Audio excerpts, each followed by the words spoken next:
meeting to order. Could the clerk please read the roll? Mr. Badger? Here. Mr. Halter? Here. Mr. Prahl? Here. Mr. Volnick? Here. Mayor Riggle? Here. Vice Chairman Mansoris? Here. Chairman Simpson? Here. Moving on to the next item on the agenda, the approval of the motion summary of the Planning Commission meeting held on January 16th, 2019, as reported and transcribed. What is the wish of the commission? Make a motion, we approve the motion summary of the Planning Commission meeting held January 16th, 2019. Second. Motion by Mr. Halter, second by Mayor Riggle. Mr. Badger? Yes. Mr. Halter? Yes. Mr. Prahl? Yes. Mr. Volnick? Yes. Mayor Riggle? Yes. Vice Chairman Mansoris? Yes. Chairman Simpson? Yes. Moving on to the next item on the agenda, regular business. Could the clerk please read item A into the record? Item A, 2019-0023, a request by Carroll's Corporation for approval of a final development plan for Burger King on approximately 1.14 acres on property zone B3 PUD, General Business District with a planned unit development overlay district, and located at 1034 West Central Avenue, US 37. All right, before I hand this over to David tonight, I just thought it fair to let the applicant know. While I don't see any issue with this, I'm an employee at the Wendy's corporate, and obviously Wendy's and Burger King are competitors. So I wanted to offer you the opportunity, if you'd like me to recuse myself from this case, happy to do so. But honestly, I feel like that has no weight or merit or anything over the case. But I wanted to give you the opportunity nonetheless. Just state your name and address for the record. Steve Fox, 1066 Dublin Road, Columbus, Ohio 430-215. So the answer to your question, no, I don't think we have a problem with that. We understand, appreciate you bringing that up, though. Mm-hmm. Yeah, I just wanted to be transparent. Appreciate that. Mr. Chairman, members of the commission. First of all, Mr. Chairman, thank you for that and for your previous correspondence with us as staff and the city law director to ask your question in that regard. So appreciate that and encourage any commission members to always ask in advance. Much easier for us to get you an informed and thoughtful answer.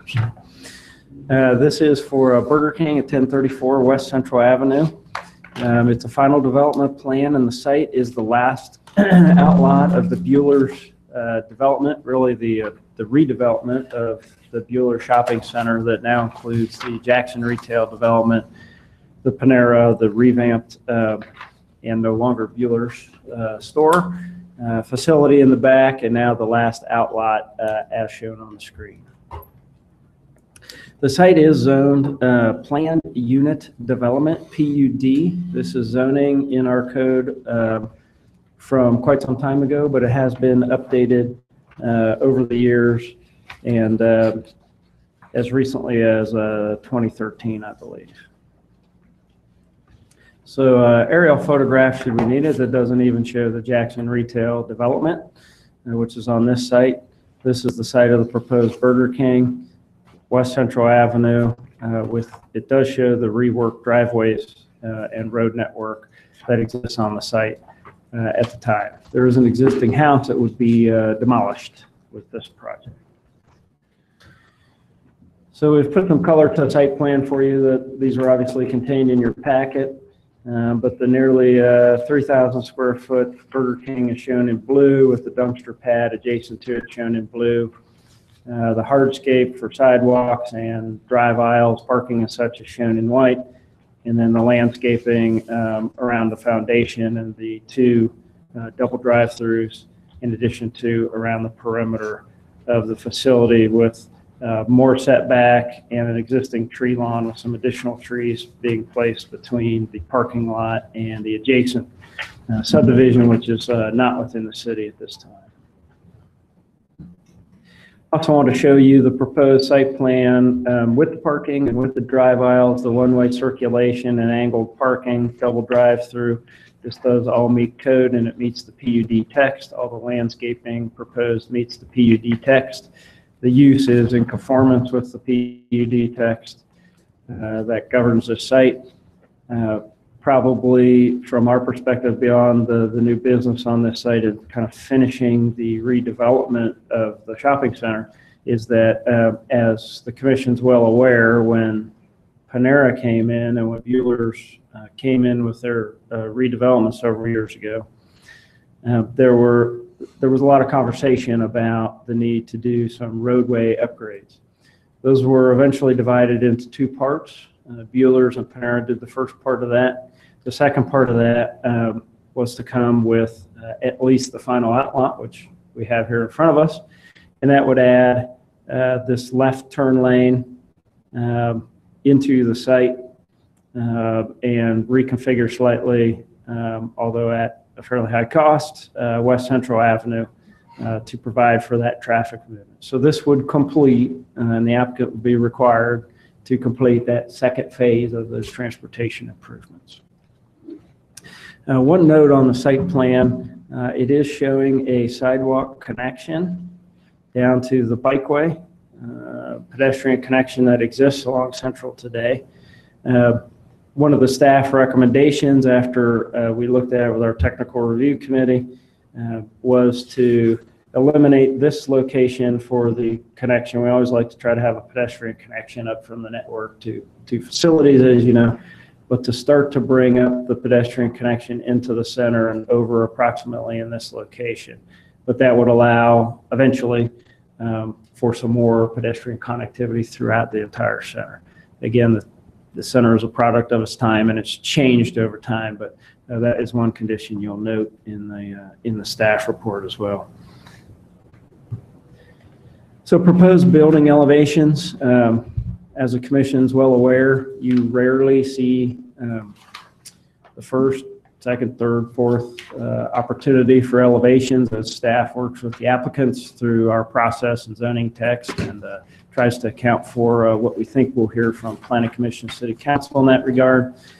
What you're looking at, and I'm not sure the rendering really, frankly, does this justice, but I think it's a handsome, upgraded looking Burger King that certainly fits the PUD text. The stone that's shown is more of a dry stack look in the rendering. However, the applicant's well aware and they've committed to, you see a condition in our recommendations that it would be the Delaware Blue Vein Limestone, which would make it in accordance with the Jackson retail as well as the Panera that was recently built. And then instead of EIFS panels and a typical red band around the top, it is all brick.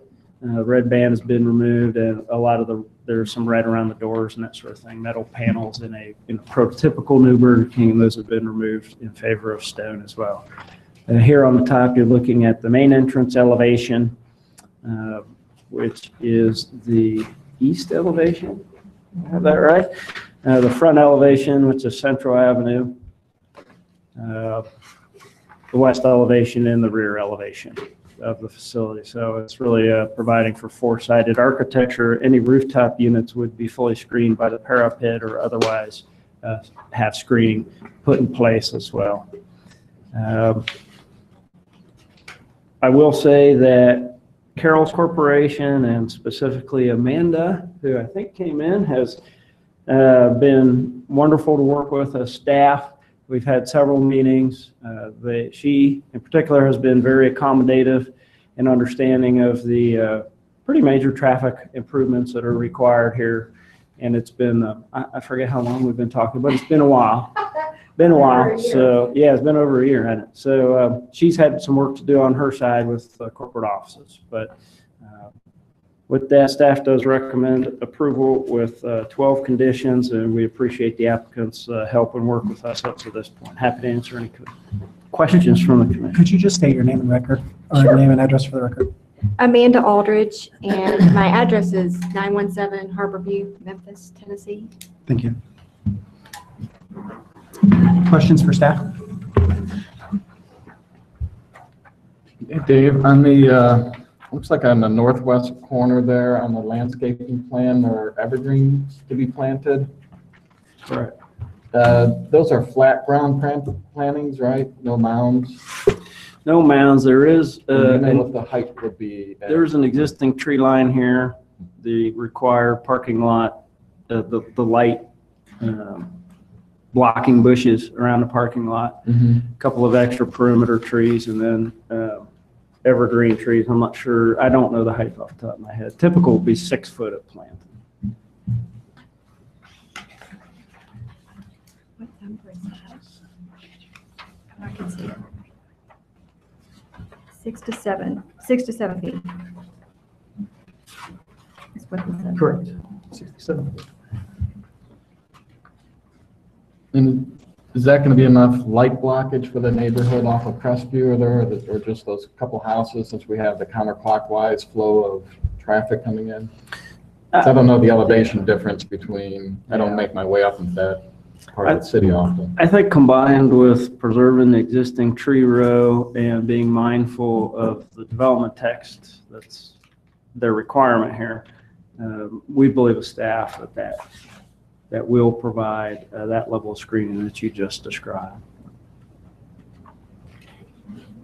No, the two concerns I have is,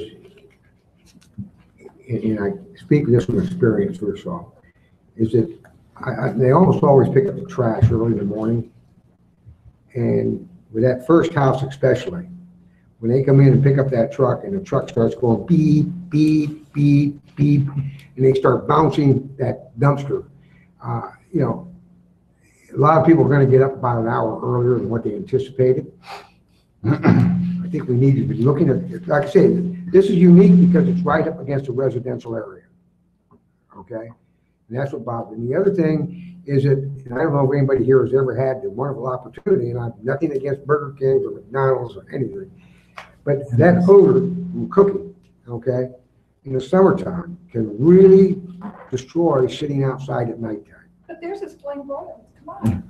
It's no different than cooking Smells on a like the grill. Just kidding. Well, you gotta live next to it to like it, okay? And I don't know that anything can be done, but I think it's something we have to be considerate, since the neighbors have been there since, well, the houses have been there almost since 1960-something, way before even Bueller's or anybody else. Has anybody given any thought about how they're gonna handle those two problems? It won't bother me, I'm not close enough to. I mean, I can find out more information about our trash schedule and make sure that we take that into account, and I can work with operations. I mean, we want to get along with the neighbors and make them happy. I mean, because we want them to come. We've not had, in the past where we have gone near residential neighborhoods, we've not had complaints about smell. And yes, you can smell some things, but it's not, I mean, we're not that big. Like if you look at a McDonald's that serves 100 people in an hour, we serve 50 people or 50 cars in an hour. So our volume is substantially less than that of a lot of the bigger players. So we're not quite, we just don't have that volume. So we're not really pumping it out quite as quickly, but we do like to have a little bit of smell good. I mean, what's funny is when I was walking in, I wanted to ask, what is it that I'm smelling? Like, which restaurant am I smelling when I walked in? Because it smelled good. I mean, I'm dead serious. Like, was it the ale house or was it the diner? It was something with sausage. It just smelled like sausage. I was like, that's where we're having dinner after this. Well, I understand. But I don't want to make the neighbors mad. And as far as the smell, there will be some. Yeah. But we don't pump a lot out. Trash, I will get with operations, find out what the times are, and we will, I mean, however we can reach out to the neighborhood or just make sure that there aren't early trash times because of the residential community, you know, a number later or. And I would be concerned about the people coming to that drive-through. I think you brought up a good point. You know, those headlights coming right into the house. Because I believe that the house, the first house there, is a little bit lower than that particular piece of property. It sits down just a little bit. And I think that we ought to, that's another one of those things that, you know, we could probably take care of if it becomes a problem. If you'll respond to it at that point, I think that's what's important, okay? I'm not saying we had to redevelop the whole plan just for it, but I think we had to be aware of it Yes, because, absolutely. I go through that where I'm at, but then again, I built in an office park and I knew what was going in around me, so that was my fault. And I'm not complaining about that. I knew it. Right. Well, we don't want to upset the neighbors.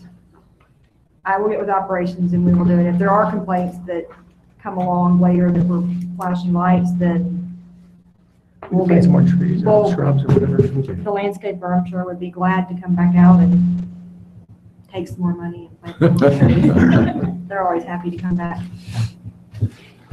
So as you can see tonight, many of us are concerned about the neighbors and being good neighbors and also obviously welcoming you to the community. So with that, have you had a chance to reach out to the neighbors at all and make them aware of what is coming in the future? Not yet. We were hoping to get a little bit, from this point on, yes. And really, one of the biggest things we've been working on, and I was about to say, Carrie has, was like the road work. I mean, that's been a big, trying to flush that out and make sure that the design is right, and that was a big deal. That was a really big deal. So once that was kind of, not that it's done, but it's, for the most part, the geometrics, am I saying that, geometry? Geometry, it's more understood, and we're on the same page with the city. Yes. So get past that, then work with corporate to get all brick and stone, because that was, which that's my job and that's what I do, but work on that. And now I want to get in touch with the neighbors and the school and everybody and work with all of them to come in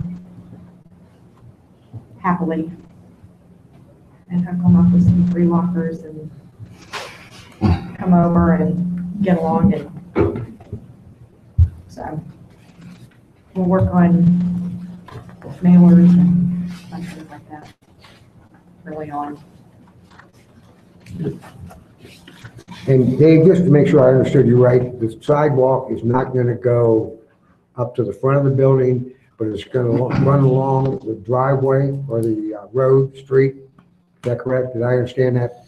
Correct. And actually, this The is, drawing shows it going up, this is the front door, yeah, front door.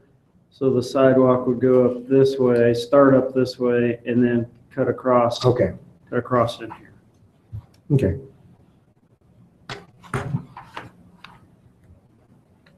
And the storm drainage for this property will go northward into that Bueller? Yep, that was all accounted for, and the pond was resized and redone with, I believe, the Panera project and the Okay. Bueller's redevelopment at that time. Okay.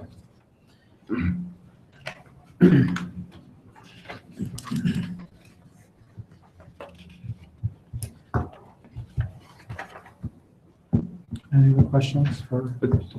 This might be a moot point, but the singular access in the northeast corner there, that's the ingress and the egress, is there any concerns with needing another access point to this particular parcel? I know that it's limited, it's tight, so there's not a lot of room to do something. Yeah. I didn't know, I just didn't know if what conversations. Between That is a Central- very- Seeing you snicker makes me No, realize. it's a very good question, Commissioner, because we spent lots of our meetings talking about that. Amanda would love an access point right here and right here. And this lines up with the back drive aisle.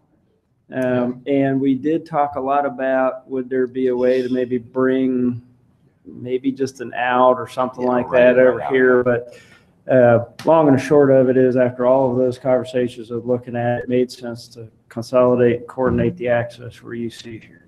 And I think we're all comfortable, without putting words in your mouth, Amanda, that Yeah. that would be the access point. Yeah, Public Works Director would not permit an additional access onto Central from the site. And there's quite a bit of topography to overcome if it were have been permitted. And I would like to add to that, fire is comfortable with this layout. Yes. That was ultimately what I was looking for. And then the other question is that, so you see 50 vehicles an hour, but that's an At average, peak. Or, at Peak, that's exactly what I was gonna ask. So I wrote the note down wrong. So, when is your peak? Is it PM, lunchtime? 11 to 1. 11 to 1, Lunches are okay. big. We do, breakfast business, but Right. lunch is our number one, and then dinner would be after that. Gotcha. Thank you. Okay. And there'll be no traffic light? There's no lights later for that intersection. Because I mean, that road is terrible now. Yeah. And I'm trying to think of 25 cars in an hour. 25 in, 25 out. At that location, it's gonna be tough. I remember Especially turning into, I mean, it's bad enough at Bueller's Drive where there is a traffic light. Right. This without a traffic light. Because now that people can legally use it, okay? There are those who use it anyway. Yep. But they can use it, they're gonna use it to go back to Planet Fitness or go back to Ace or whatever, which is fine and dandy. But I just, we're stacking traffic up on that road. I mean, we really are. I know that everybody says it's only at peak times, but I'm finding at the peak time, it's just about all day long. Especially if you're turning at Bueller's Drive. I've sat at Bueller's for a complete traffic light cycle and could not get through to turn. Okay? And it just, a turn light there would really solve a lot of the problems out there, but. I'm sure it probably evidently doesn't meet the warrants that you have to have for it. You've got, 800 cars an hour for 8 hours, and the side streets, 500 cars an hour for 8 hours. You're not gonna get that coming out of the Ace driveway at Burger King driveway on the side street. I don't think you could ever meet. I'm talking about with all the traffic that's out there now. You've got a hospital, you've got McDonald's, you've got, Planet Fitness back in there, you've got gas stations, you've got the school coming in, the school coming out. I'm telling you, it's packed out there. The main street, I'm sure is, but I bet it doesn't come close to meeting the warrants. I actually texted Matt just to be sure here to reply to me. The original Bueller's layout, when they did the improvements and this turn lane was required, did not meet the warrants for a signalization when Bueller's was fully active. And Bueller's is a far bigger generator with a full-blown grocery store, and that's now absent. So this would not generate more trips than a grocery store. And I don't disagree with you, Right. Commissioner Principal, but the only thing I'd say is that those things were all studied by our engineers back, as Carrie says, when the full shopping center was going, plus the contemplated outlots with kind of the worst from traffic generating standpoint uses. This is the second phase of those contemplated improvements. Not that, the future is the future, but Right. for now, this is the second phase of those two phases of improvement. Don't you think if they're coming on Central and they see how bad it is, that they would go up to that light and I think go it- back in the other yeah, way? no That's doubt. what I would do. You can't turn at that light. That's the problem. At the light there at Bueller's Drive, if you get 3 cars through there on a traffic light change, you're lucky. I'm serious, you're lucky. Because, that traffic is coming out Central Avenue, okay? And there's a lot of traffic that's coming out that way. There isn't any place to turn. I mean, even when you come out of there, where they're gonna be at, it can be difficult just turning west. Just turning west because of the amount of traffic flowing through there. There isn't any break. You've got them coming out of Bueller's Drive, and that, brings them out quite a bit. And then, of course, coming out Central Avenue. I'm out there. I see it. Now me, I go through Lexington Glen and cut through that way. I mean, there's just no other way of doing it. And go around backwards. Yeah, cut through first. I mean, I've been complaining about it for years out there, the traffic out there. Something eventually is going to have to be done. The turn lanes will help. Okay? Perhaps engineering could take a look at a leading left green there at Bueller's Drive, or Bueller Avenue, whatever it's called. At least that would give you some left turn ability there, and maybe there's justification for it now, and maybe there wasn't, but something to think about. And maybe it only need to be changed during peak hours or something, just.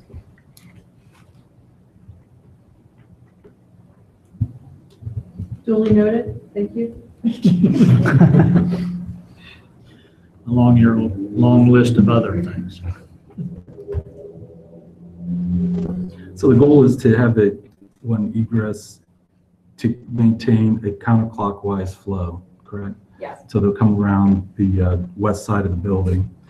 What's going to prevent people from making that hard left and coming down the east side? Well,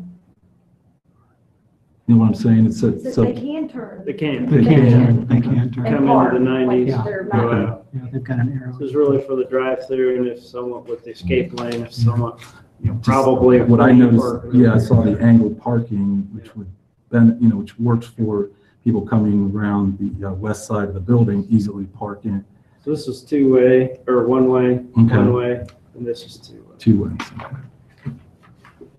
There'll be signage at the southeast corner of where the building is, so people may come out, if they're parked on the east side, Mhm. go south and try to counterclockwise in, I mean, in the direction to go north and out. They've done a good job of doing congestion because they've got a 2-lane or a double lane Yeah. drive-through. So that's going to help them a lot. Yeah.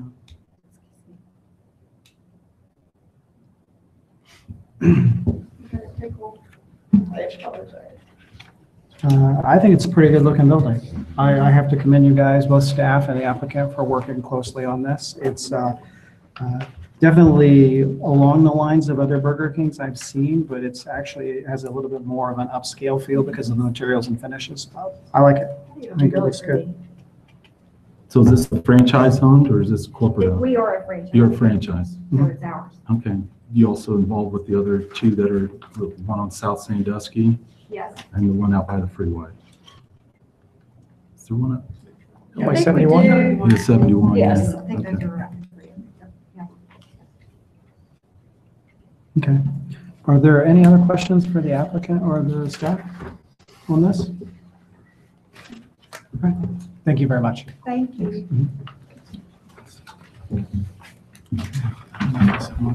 At this time, I'll open this particular case up for public comment. If there are any members of the public here this evening that wish to comment on this case, I'd invite you to come forward now to the podium. All right. Seeing no public comment, I will bring it back to the Planning Commission. What is the wish of the commission?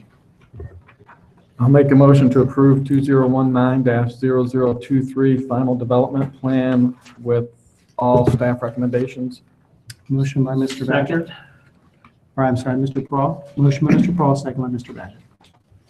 Mr. Badger. Yes. Mr. Halter. Yes. Mr. Prahl. Yes. Mr. Volnick. Yes. Mayor Riggle. Yes. Vice Chairman Mansour. Yes. Chairman Simpson. Yes. Motion carries. When will the first reading on this be? Should be on Monday. On Monday, the 11th. Yeah, Okay. correct. But council is in a habit of taking 2 to 3 readings, even on final development plans. So, but yes, you should have representatives. Okay. Excellent. All right, moving on to the next item on the agenda under regular business. Could the clerk please read item B into the record? Item B, 2019-0139, a request by Gurdon Property for review of a concept plan for the Gurdon Property subdivision consisting of 246 single-family lots on approximately 102 acres located on the north side of Peach Blow Road, just east of the Belmont Place subdivision.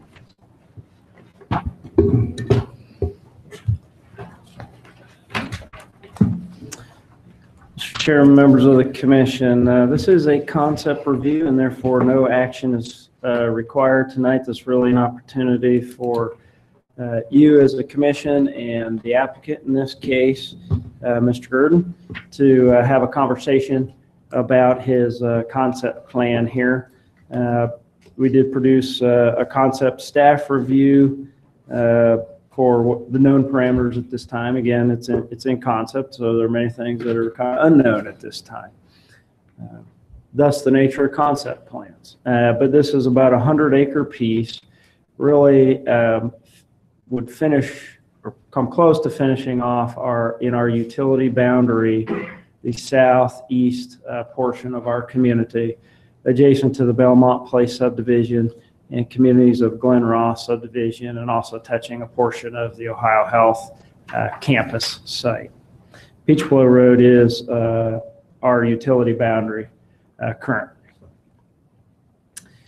The site is not in the city. It would have to be annexed. That process is shortly likely to begin. Obviously, that's a long process that is dictated to us in terms of timing by the Ohio Revised Code.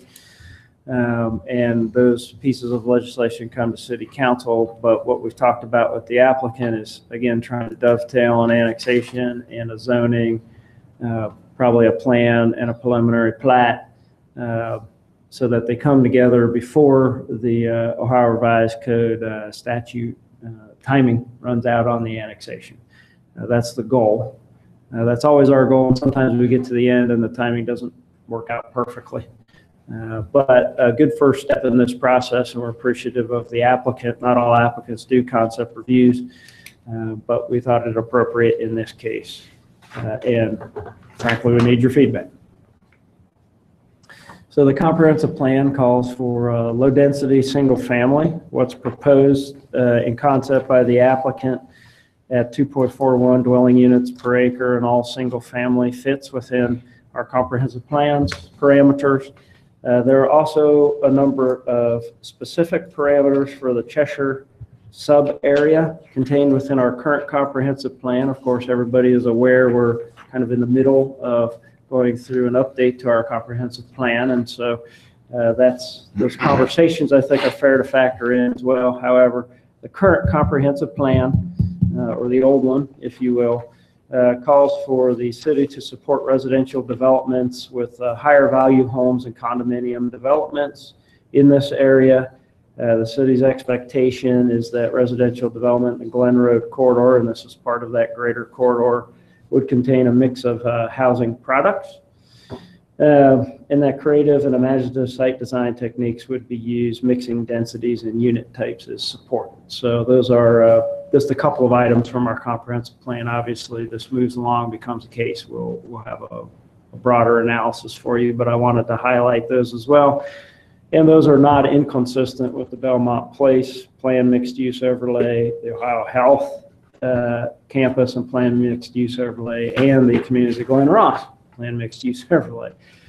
So we have mixed use overlays around us, and it's no surprise that we would be recommending, based on this concept, a mixed use overlay as well. That would allow us to better control this development and make sure that it's in accordance with a very specific text that would have to be created. Here's an aerial photograph should we need to references, pretty much tabletop farmland. So not too much to talk about there. So the concept plan, I have a couple of different versions, gentlemen, here. If you want to reference it during your remarks, again, this is really your time. There are 3 different lot types that are conceptually proposed. 80-foot lots up here in the north, some 60 wide lots, 65-foot wide lots in the orange, and 52-foot wide lots in the yellow. Couple of notes, we went through base code for you in the staff report, but I don't think we necessarily did justice to explaining very well within our staff report exactly what's around it. So what's around it is communities of Glen Ross, the sections 11 through 22 south of Cheshire Road. Obviously, it extends north of Cheshire Road too with that development. That overall density south of Cheshire Road is about 2.31 units to the acre, so this is in keeping with that. Originally, of course, communities of Glen Ross had more housing units and had actually over 300 condominium units proposed within that development as well, in 3 or 4 different locations, if I recall correctly. That's gone through a number of changes through the years, as Commission is well aware. And the last being really to take out the condominium sections that were located originally in this area, but to add in some what you've heard me describe before as landominiums or single-family detached condominiums, if you like the technical term up here. There are over 100 of those. They've just started in there with construction. There have been some sales. I pulled the data that I could as of today. Those are 50-foot wide lots for that section in communities of Glen Ross. The data that I pulled is every one of those has transferred over $300,000 at this point, so certainly not entry level even in this market. And in accordance with what we thought and what the developer was telling us when those changes came forward, that they would be more of the move down, empty nester, high quality with smaller lots with some common maintenance basically around it. Those are pretty close to what are proposed, at least in concept, in terms of the lots themselves down here. These are actually a little bit wider at 52 feet wide. I think the applicant is thinking about not a condominium condition, but I'm sure they'd be open to that discussion as well. The only section that really grabbed our attention as staff right off the concept review was this section of those lots with the 65-foot lots kind of all around it. That section didn't make a whole lot of sense to us conceptually, but again, that's why we're here to talk about those kinds of things. The communities of Glen Ross has two sub areas on either side of Winterbourne Road. This side of Winterbourne Road are the bigger lots, more golf course oriented, although most of them actually abut on the Ohio Health site, as you can see. And those were conceived at 80 feet wide by 130 foot deep at a minimum, which is consistent with the pod here that would be adjacent to it. And then this large section going all the way up to Cheshire Road is another sub area that is conceived at 65 foot wide by 130 foot deep lots, which is again consistent with the orange ones you see here on the concept plan and what abuts to them. Belmont Place has its own text and its own plan, as you're well aware. Belmont Place lots are generally 65 feet wide by only 125 foot deep, so a little bit different. And well, both of these should be because they're planned developments, so that's why you do those things. But those are obviously very popular in the marketplace, and many of them are built, and those are transferring at very, very high rates as well. So these lots, the orange lots that would abut them, are not inconsistent with those lot sizes in staff's opinion. A couple of things to note for you. Winterbourne Road is I'll call it a collector road, and Carrie can correct me if I'm wrong, but that would connect from Peach Blow up to Cheshire Road. It's been part of our thoroughfare plan. If communities of Glen Ross all built out, Winterbourne would stop here and we wouldn't ever have a connection to Peach Blow Road unless doing something else to connect it. So from a staff perspective, that's an important transportation connection in the overall area, particularly as it's developing, not just in the city of Delaware, but in the townships and with the 4th high school for Olentangy just being on the other side of the tracks and that sort of thing. Couple other roadway connections. There would be a roadway connection into the Belmont Place roadway network. One complication here is that Ohio Health actually owns a 60-foot wide flag lot, if you will, or their whole campus is a flag lot with a 60-foot wide piece that comes down to Peach Blow Road. And Mr. Gurdon, Mike Shade, and his team have been spending months talking to Ohio Health about getting across that strip in a way that makes sense for everybody involved. And I think conceptually they've come to an agreement that's in accordance with the picture you see here that would connect our road network. That's our interest as a city, obviously. The other connection would be over to, and just ignore the lots you see here. This is just dropped in as part of the original, and I'm not sure this is up to date, but the original Evans farm, it's mostly in the township, a couple thousand acre development. So they just wanted to pick it up, I think, to show that there'd be a roadway connection over into that. That's not annexed. That's, as far as I'm concerned, this is the field we see on the aerial photograph at this point in time. The other real complication of this site that's a little bit different, we don't have to deal with all the time, is a 150-foot wide power line easement that cuts diagonally across the site and obviously makes laying out roads and lots and ponds and even open spaces more complicated. Our direction as staff has been to avoid putting home sites under that easement. That's consistent with our previous recommendations and other developments, and I think just makes sense. But that doesn't mean that some open space and amenities and even ponds, to the extent that the easement would allow it, couldn't be placed underneath that easement as well. Make sure I've hit all the highlights I intended to for you. I think that's, there's, right here you see approximately 26% open space. It's 27 acres. Obviously, we're not down to the level of detail to figure out, there's a Paca Park here, or, here with some walking trails, and maybe even in here on this side. Those are things to be talked about. But in terms of pedestrian connectivity, the bike path, obviously things would have sidewalks on both sides of the street, but the bike path would continue down Winterbourne. And then there's a bike path started by Belmont Place along Peach Blow that would continue along the frontage that they control as well in this concept. Also, because my voice is starting to give out, I'm going to stop right there and let the applicant talk to you. So, happy to answer any questions that you may have. Kind of some handouts for everybody. If you could take one of each and kind of pass those down.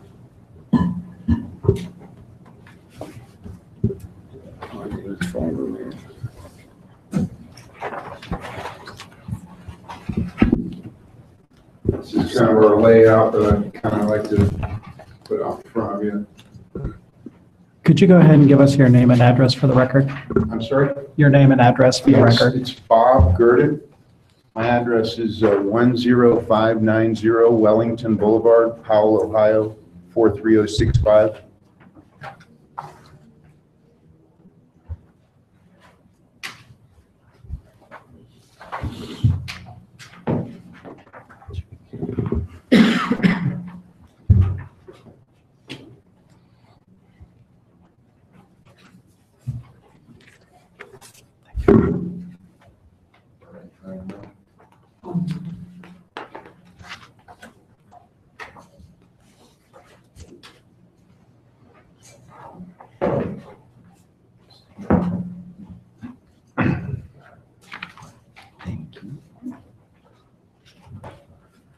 So I just wanted to kind of start off with kind of an explanation of the property and what we plan on doing with it. We're excited to be in front of you today. My father purchased this property back in 1989. He was a custom home builder, and he developed property in Delaware County mostly. That's what I currently do. I'm a custom home builder. Essentially, Dave kind of hit on it pretty well, is it's fairly flat. There's some tree lines that exist throughout. There's an old farmhouse right here and a couple barns on it. We currently rent that out. That's probably going to be demolished. There's about a 5-acre tract here that he has sold that is currently, there's a house on there, a pretty nice house. A couple barns, existing barns that he had there as well. And then it's actually an 80-foot strip here that my father sold to Ohio Health some time ago. So that's kind of the basic layout of the property. Pretty flat, it drains south, obviously. A couple of the challenges that we've had, as Dave kind of mentioned, was this Ohio Health strip. So we believe we're kind of to the point where they're accepting of where we're at. The city attorney has the easements currently to look at them. Mike's made changes to them. So essentially what's going to happen is this roadway is going to go from Ensign's from Belmont over here, go up about 276 feet and then turn into our property. So trying to get that together with them was quite difficult, but I think we're finally there. So we're pretty excited about that. Another challenge that we had was this road G that we didn't really know had to go in there. It's a no-load road. Brian Burkhart and Jack Brickner did a cost analysis on that. It's about 2,200 feet. It's about $733 a foot. So it's about a $1.6 million road that we have to, we've been, told that it's a requirement for our development. So we talked about possibly doing a community authority to help with the cost of that. And we were kind of turned down on that a little bit because currently we're going to be part of a community authority for Glen Parkway. That it's about 7.5 mils. So there's 246 lots that'll be paying into that. So the consensus was, you already have a community authority, you can't have another community authority. So essentially you have to absorb the cost of the $1.6 million road. So we've come to terms with that and are accepting of that and believe we can still make it a viable development if we proceed forward with it. Another challenge that we're kind of in the midst of currently is the roadway alignment. So there's a development to our south that the county wants this road to align. It's North Road, comes all the way from Cheshire through Evans and then through Metro, and then they said they want it to align. So we went to the county. Engineer John Cassine and Mike Love, they're part of the county engineer folks, and we said, hey, what are we going to do about this? Dave and Matt Weber said, hey, you have to align this. You're going to have to figure out how to align it. Where are you going to tie in, et cetera. So we go to the county. The county says, well, we're not going to set precedent. Initially, John Cassine told Metro they have to be 2,200 feet off the railroad tracks. So that was about close to where it is now. Currently, they have a new plan. It's actually underneath it. It's in the pamphlet. It's in the commercial aspect of it. They're going to try to get commercial down there. But it's right underneath the high tension line. So that's an issue with the county because if there is a needed traffic signal underneath the high tension lines, the county has stated that they don't want to have that on because they have it before, and I guess whenever you touch the thing, it shocks you. Like you hit the button, you go across or whatever, it shocks you, or if anybody works on it, etc. So they don't really want, the county doesn't really want that if it requires a traffic signal. Well, the traffic studies haven't been done yet, so we're not sure if it actually requires that or not. So, obviously, this is where we want to put it. They want to put it over there. Evans wants to put it somewhere. So the county said to us, okay, whoever gets preliminary development plan approved first, right, sets precedent with this. So, we're thinking about that with everybody, and we thought, well, gosh, that could be 6 months from now. We're getting ready to get our preliminary development plan. And 2 days before, Metro gets their development plan approved, and we have to start over. So not only would it waste, everybody's time, the city's time, everybody's time involved. So we called the county back and we said, hey, look, can we try to figure this out now? And, we're asking the city to help if that's possible as well. I kind of see it in front of you there, Dave. I think you can see what's here enough time, but, so we asked them, hey, can we get this thing on? So currently, we're set up with a meeting and Carrie's involved with it. Hopefully we're going to get this meeting together with Metro, Evans, and decide where the placement will be. But as you can see, and Metro said to the county engineer, well, look, there's a swale here. There's 2 culverts in Peachboro Road right here. They can't put it there because there's a natural swale there going from north to south. So CEC went out, the engineering company, and they said, well, there's no swale there. They made a determination, there's no delineation of swale, you can't see any water erosion or banks or anything like that. We have the letter, I've given that to the county engineer. So there's no reason the road can't go here. So, and because Metro told them that there's a swale here, they're considering moving it closer to the railroad tracks, which would essentially put it right up against this homeowner right here, and it's a pretty major intersection. So we're trying to work on that. It's a challenge that we're with, and we're hoping that, you know, the city can help us convince them that, you know, this roadway shouldn't be here. Something I have to pay for is $1.6 million right here, and then if it goes here, it's going to change the whole layout. So we're hoping that to be resolved here in the near future. The last thing that was kind of a challenge was where, you know, Belmont and Ensign Lane kind of is put into our development. Now, all the utilities are stubbed right here, the sewer, the sanitary, the water, and then we have two storm drain easements at the top and the bottom, which Ohio Health has somewhat agreed to, you know, accept those as well along with the easements. Darren Schulman has those to review them, and we're moving forward with that.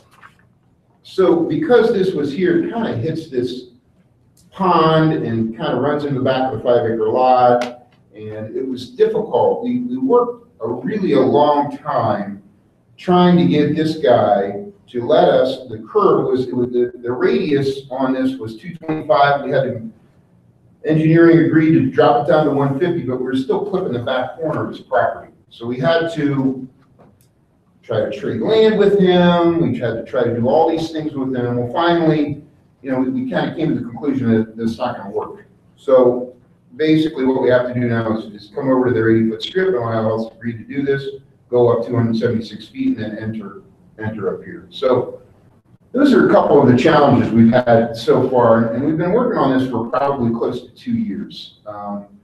So we're excited to be in front of you, but just to kind of give you an idea that we've thought about this and we're working towards, and that's why we're trying to do the annexation and zoning and preliminary development plan together to try to move this forward. You know, the high school's back here, so there's a lot of development going on in the area, and we want to move forward with it. So those are kind of the challenges that we've been up against, and to kind of address some of the lot sizes that Dave brought into that are maybe not, you know, the planning commission is accustomed to you know, having done in their community.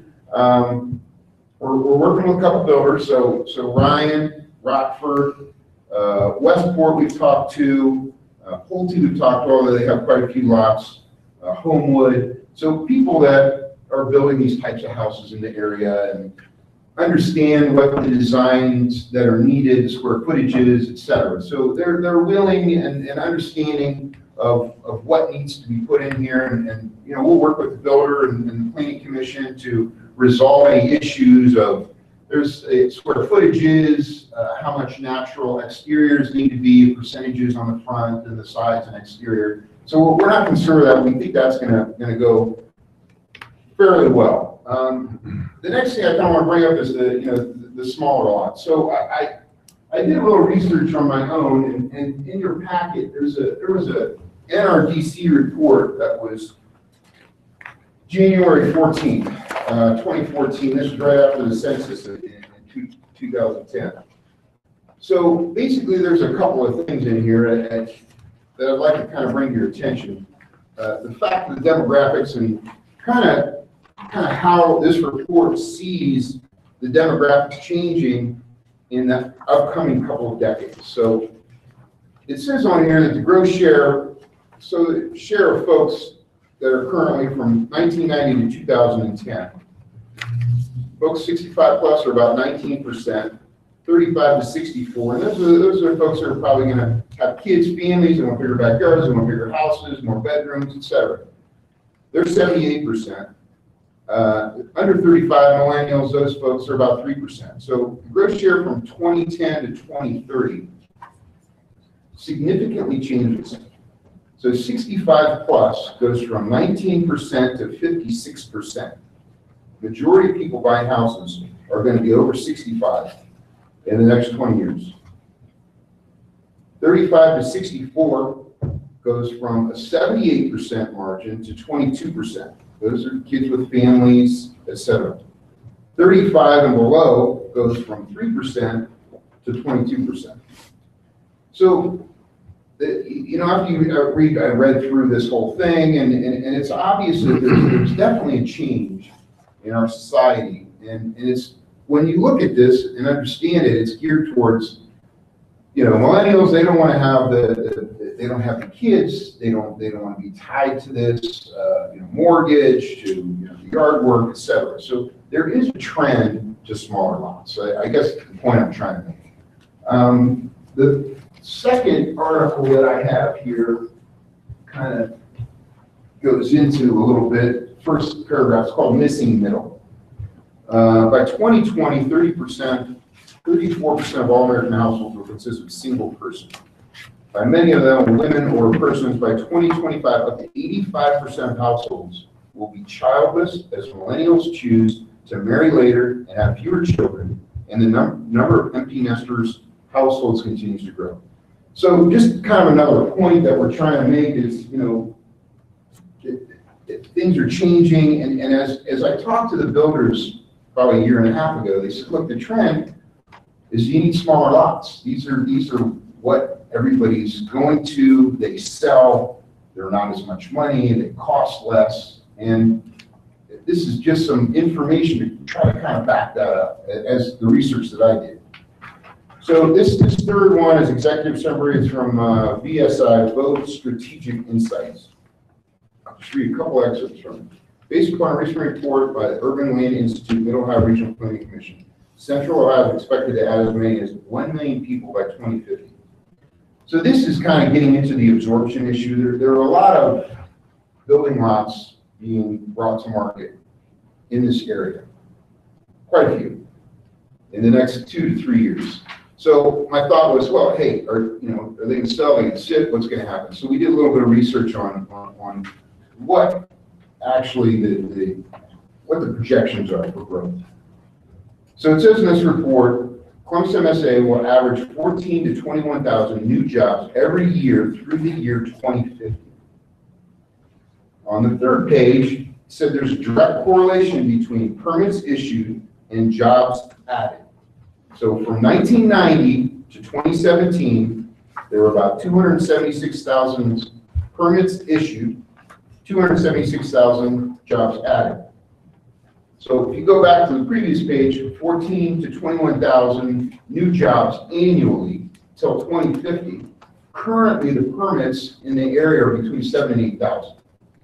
So there's obviously a deficit of new building permits that are needed and housing that is going to be needed in the future, and kind of a trend towards the size that we believe is going to be needed. And as Dave pointed out to Pulte in the back has close to 106 lots back there. They're all 50 footers. They're selling over $300,000. There are different folks in there. There's some downsizers. There's single people. We have, Ohio Health. There's nurses, Green Memorial. There's people that have income that are moving into these properties as well. Single graduate, people just graduated from college. They have a good job. They live in the community. They work in Delaware. So it's not just people downsizing, moving into this type of product. So in closing, I just want to kind of express that, we're taking on this cost, right? It's $1.6 million. We're going to absorb it.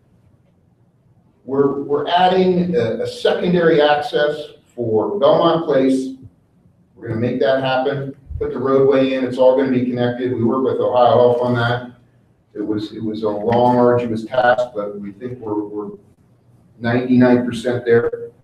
So we're also going to bring in a builder that's going to be able to handle this property. We're going to bring in Orion. We're going to bring in somebody that has financial backing. They're going to put models in. They're going to put marketing out. They're going to advertise. Stuff's going to sell. They did Belmont probably 3 to 4 years. It's almost completely full. Ryan told me if they get this whole project, 3 to 5 years, it's going to be done. So the builders believe in the product. We believe in the product. The community authority, there's going to be 246 lots playing into Glen Parkway. Community authority to pay for that Glen Parkway. We really believe in it. We've done a lot of work on it. Dave and Carrie and Matt, and certainly appreciate all the support and help through, especially with Ohio Health. Dave and Matt were instrumental in kind of making that happen. They went to a lot of meetings with us and really pushed for that to go through. So that's what we're presenting to you, and if you have any questions, be more than happy to answer.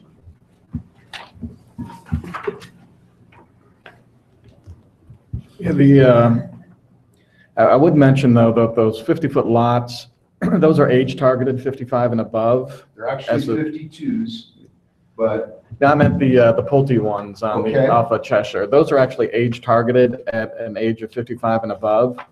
Are you saying that's what these would be, these 52-foot lots that you were looking for, age targeted? Because that's a completely different marketing and demographic, and they get different credits for having a percentage of homes sold at that 55 and above on those 50-foot lots. Do you know what I mean? I guess I do understand what you're asking. Hey, Bob, Commissioner, I'll just jump in real quick. To my knowledge, those aren't age-targeted lots. They are age I mean, targeted. they could When mark, they came in through terms of us, marketing, yes. but in terms of our approvals, they were not. Trepless was, in terms of the apartments, were age-targeted to 55 or above. Perhaps that's, No, I'm talking about the ones right off of Cheshire. yeah, me too. They were on slabs. They're not, Actually, many of them basements. were ended up doing basements, believe it or not. yeah. But yeah, But they had a slab base if they wanted. They And they had could to do a carry a slab. certain percentage. In that home site, they have to have a certain percentage sold at that age and above. not in our zoning. I mean, I'm like. That's how they presented it to us when they came through. And I don't believe so, but that's I'm okay. fairly certain. We can get the answer to that, but.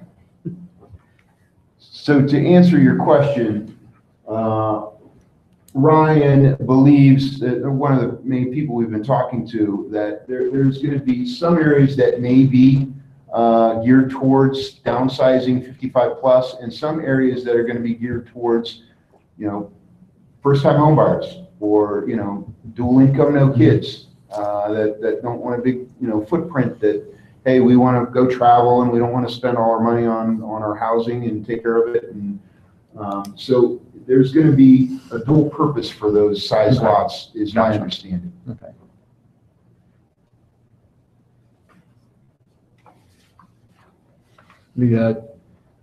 This would be just my general comment on anytime we see a concept plan, 250 almost homes is active space.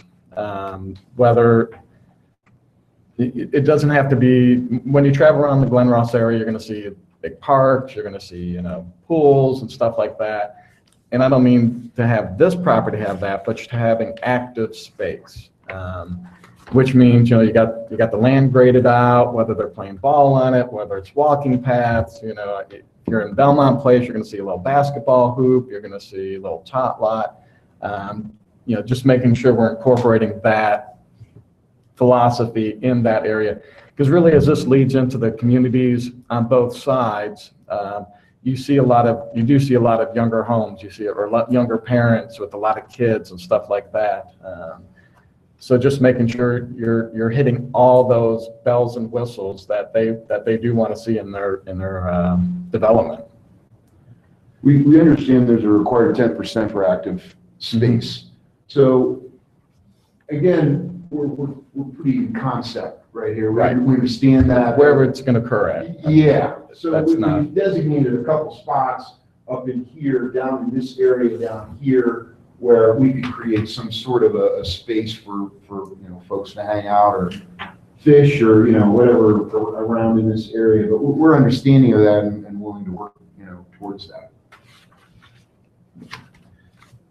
For me, the other thing I like to see when you're traveling between different communities is at least something that identifies this development versus that development. Whether it's signage, whether it's, whatever, big stone facades, whatever you come up with type of things, just to say that this one's, Glen Ross, this is Belmont, and this is Garden, or whatever the, development types. I'd like to see those type of, and we're seeing that throughout the community anyways, in the different phases that are going in with the different builders, that they're putting in their own little, whatever you want to call it, type of thing to delineate the difference between this section and that section, or in this case, this community versus that community. That's usually off those main roads, Winterbourne or the Belmont or something like that. Duly noted. I think we certainly can incorporate. I mean, that into the. That's just what we've, what's going on. It's also in the north portion of the Glen Ross. You had a developer come in, I can't remember which one, but, they have their own little stonework and stuff like that, just to offset, this is our area, not your area type of feel. Although the parks are open, by the way, they are not, there are open parks.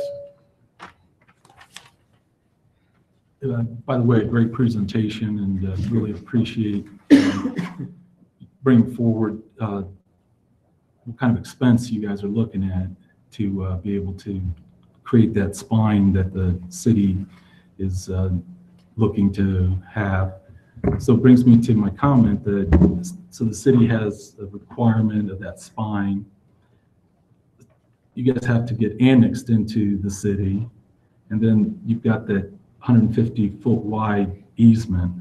So I think that maybe Mike might be in a better position to explain how all that is going to come forward and to be able to, happen, so that we can move from a conceptual plan into something more. Well, it's Michael Shade, Post Office Box 438, Delaware. Tomorrow morning, 8 o'clock, the annexation is going to be filed. It will be approximately 25 days at the earliest for the hearing before the commissioners.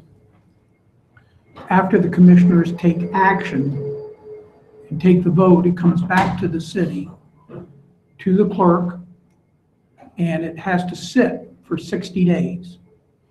So what the process would, along with what Dave talked about, is moving these things along. There's been so much work done.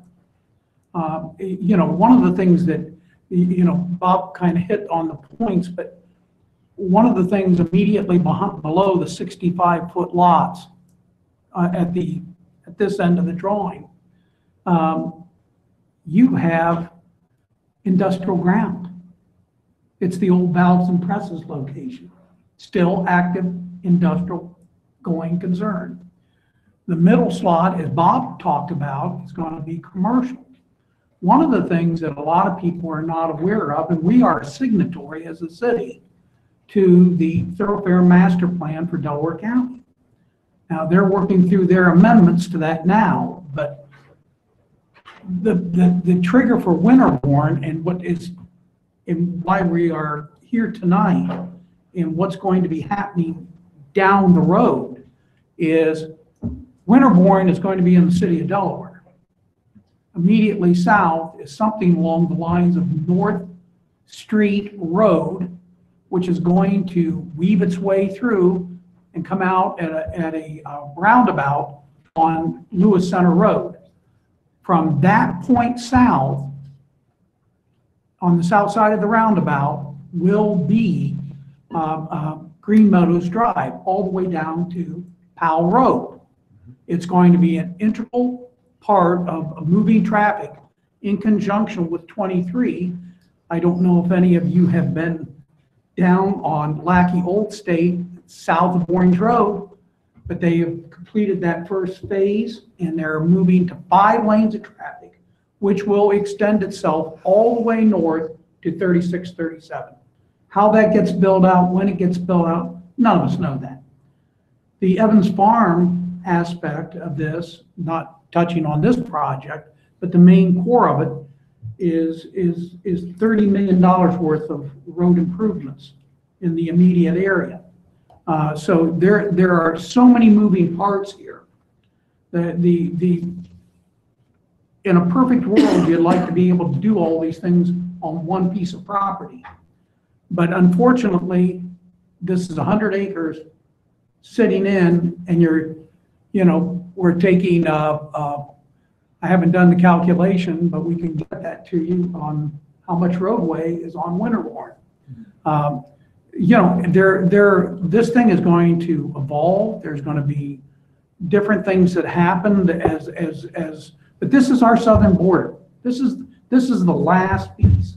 Whether or not the city talks with or accepts Evans Farms to the east of this project, I have no idea. All the properties further to the east are flag lots and probably will never come in to the city of Delaware.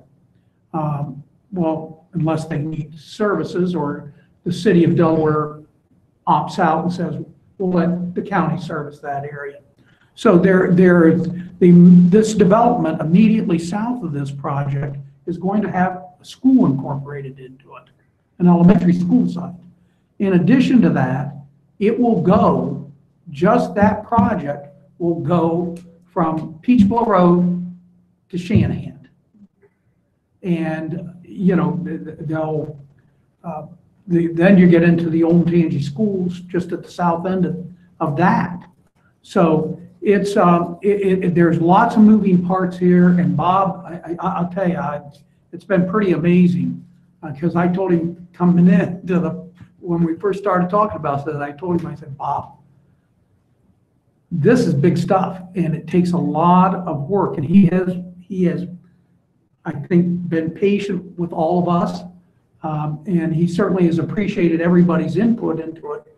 But this is pretty amazing what's going to be happening. So and then you haven't even talked about the Cheshire Road area it's on fire right now. So it's and there's developments already planned. Won't be in the city of Delaware, at least not for the foreseeable future, that are going to be north of Berlin Station Road now. And so there's so many moving parts to this, and this is the last piece that can be in the city of Delaware currently with all the side agreements we have, and it will provide the connectivity. In all things, there have to be trade-offs. We aren't there yet. We haven't talked through all those issues. We're trying to get a meeting together with all the players to work out that Winterbourne North Street connection. That we'll have to see how that goes. But it's better probably to work that out for everybody to understand where it's going to be, and understanding that not everybody's going to be happy. But it's you know, the fact of the matter is, this road is already under construction and they want it tied to that road. The city of Delaware, the city engineer, has said, we want it tied to that road. I haven't talked with the city manager, but being a signatory and a person that's always committed to working with other governments, I would say it's going to be connected to that road. So that being said, those are the kinds of issues that we have to do. And I appreciate the comments from Dean. I think that those were good comments. We haven't even started writing the text yet. So those are kinds of things that we can address. We did talk about it early on in our negotiations, that between Belmont and that, we would probably have some kind of sign location saying that you're entering in. Bob hasn't even named it yet. So that has to be, those are the kinds of things that have to be worked out. But we certainly want your input. It's very important as this project moves forward. And it's going to be, we're going to try and fast track it as fast as we can. But there are issues. So what about that 150 foot wide? This is an AEP easement right here. How's that going to affect this? We've talked to them about it, and I know you have a different question about it, if it's going to be annexed or not. But there will be, this pond will be split, and requiring us under their easement to have at least some land mass so that they can have access to their lines. So these will actually be split. Now, to your question, I'll have to go with Mike, we're going to annex this. I'm assuming their easement would be annexed as well. There must be some sort of an agreement with AEP that if they have an easement in the county, it's annexed. Easements and roadways are neutral in annexations. Unfortunately, we're hit up against a hard rule for the county. It's the same rule that exists in Franklin County. If you don't, if you're not going to bring in both sides of the road, you go to the road setback, and that's all the farther you can annex. So there's going to be an area on this one of Bob's family's property that is going to be, they're still going to own it on record until it would be accepted by the county as a public dedication, but it will not be in the city of Delaware. So all these connections, this adds to another layer through the development, city of Delaware. At Peach Blow Road, it's county. And so those are the kinds of things that we've dealt with this before. We've dealt with it. We did it with Coughlin's Crossing. Stratford Road is, except for one intersection, is in the city of Delaware, and the rest of it's in Delaware County.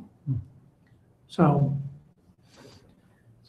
just a couple quick little things that I had as well. I agree with Dave, those 52-foot lots, just conceptually backing out to the 65-foot doesn't seem to be, that would work out property plat-wise. Yeah, just conceptually having one neighbor behind me with a 65 and a 52, just seems to me odd. Lose some symmetry. Yeah, you lose the balance driving around type of thing. A second quick point is these would be within the Olentangy School District. This is not Delaware City Schools. And what you heard in the case before us, conceptually, again, if it was me, talk to the neighbors as well. Allow, the one piece that's right there on the north side of Peach Blow, making sure you're reaching out to the neighbors, even the ones across the street, and let them know, hey, there's a potential for a pretty large development there. What I hate when we have these big ones and suddenly there's 50 people out there saying, we didn't even know there was any type of development going on, and then we're going to be here till 10, 11, 12 o'clock at night going through a lot of issues that could have been addressed prior to. So I would say as this goes forward as well, reaching out to the other owners and just saying, this is what's going on, here's the information, at least make them aware of it. For your information, when you annex land, in this particular case, since we cannot go to the center line of the road, which Bob owns to, his family owns to, the rule for annexation notifications are to the contiguous property.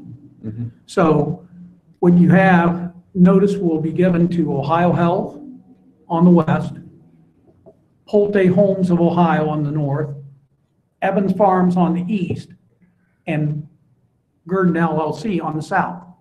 I didn't make the rule. But for annexation, or after annexation, when you start talking about the development, right, the rules for the city of Delaware change, and then we have to notify those property owners at a much greater distance, and that will have to take place. But again, the primary owner on the south now is Metro Development and Evans Farms. Yes. It's very frustrating that easement from Ohio Health still has not been given. I mean, I met with Steve Bunyard in 2016 and talked to him at that time. And here we are 19, and it's still not completed.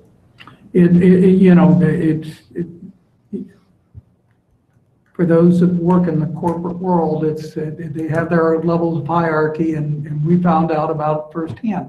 And Bob didn't even talk about, he had already worked through the drainage commitment with the Stavroff Glen Road Capital Group. And there's 2 points of access for drainage, both kind of going to the southwest, one up high and one lower. So those were 2 easement areas, and then the roadway, and that was a real struggle, the roadway. But I think everybody understands how it's going to fit, and I think we've duly noted, unless anyone has any other comments, what you're saying here. We're going to pick up the minutes, and we'll also make sure we don't miss anything. It's all my comments. Obviously, no Peach Blow floods. I mean, you're going to, it's a long, got 100 acres, you're going to have a lot of, That guy's gonna figure it out. There's a lot of flooding. Yeah. No pressure. A lot of flooding east of the Belmont Place. To the deep pond, right? Take it Oh, to the yeah. deep pond. Well, a lot of that, I think the county's trying to address some of that stuff too. You have the area, all this flows down to near Hyatt's Road. And one of the problems is the mobile home park. When they closed off natural drainage swales a long time ago, and no one has enforced that, and so the water doesn't flow like it should.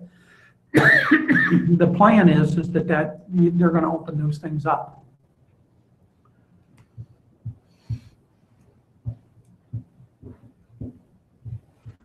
That's all the comments I had. Anybody else?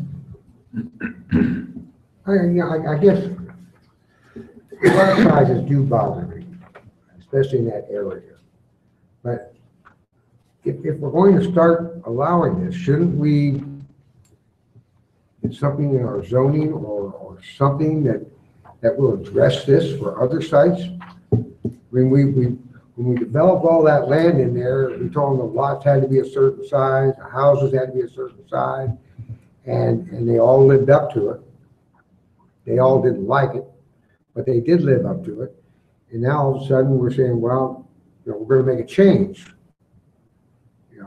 My concern is always, if we're going to make that change, then we should allow that change to happen in other places too, and not make this an exception. Yeah, I think my comments to that, Commissioner, I generally agree with you.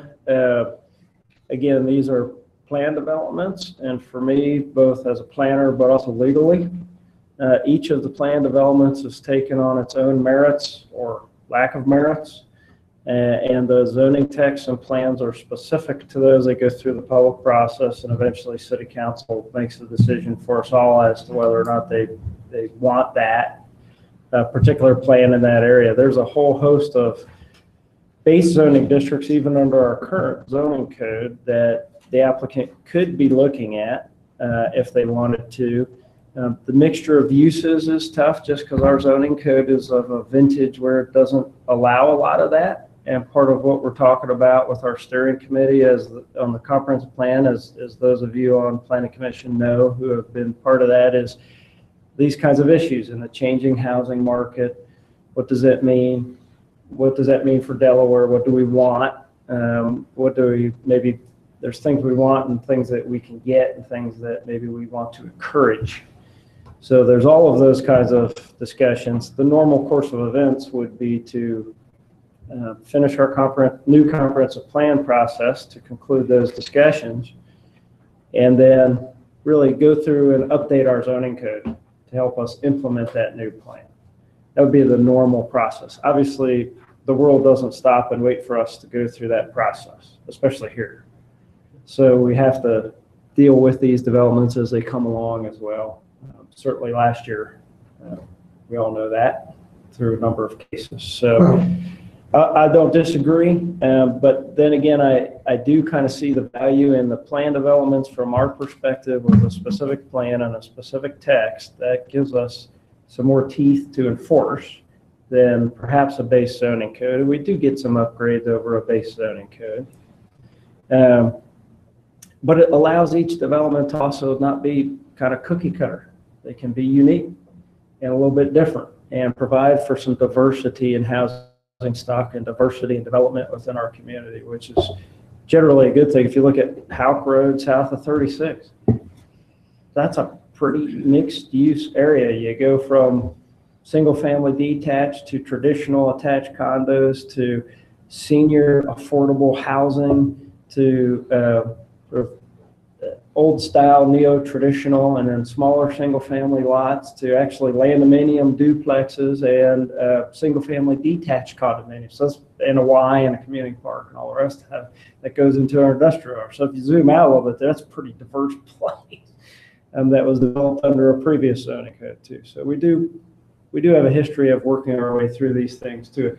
I also think it's a really nice area of town that's coming together really, really well over there, for example. And so, it's just an example of how we can work through it and make our community better overall.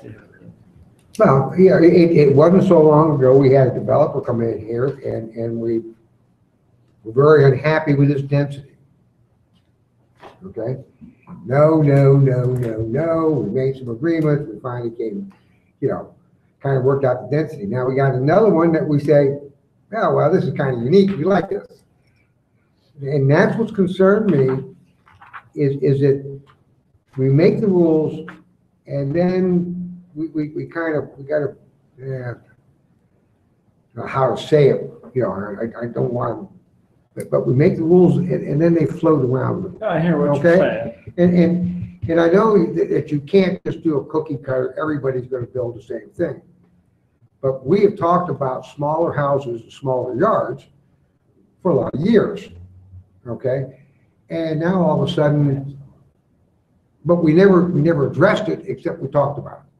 You'd send out literature to us, this is what's going on, that's what's going on. A lot of it backed up what you're saying. My concern is that as a city, we've never addressed this. Now all of a sudden we're going to address it. And we're in the middle of doing a comprehensive plan. And I don't know if this has been included in this type of housing, or it hasn't been. I think we're still looking at the whole range of what is the housing stock in the community, what is likely to be the market for housing stock. That's a component of the plan yet to come. And the one thing of pushback I might have with you, because we're 200 plus years old, we have areas of town with very, very small lots that were developed before zoning and even after zoning.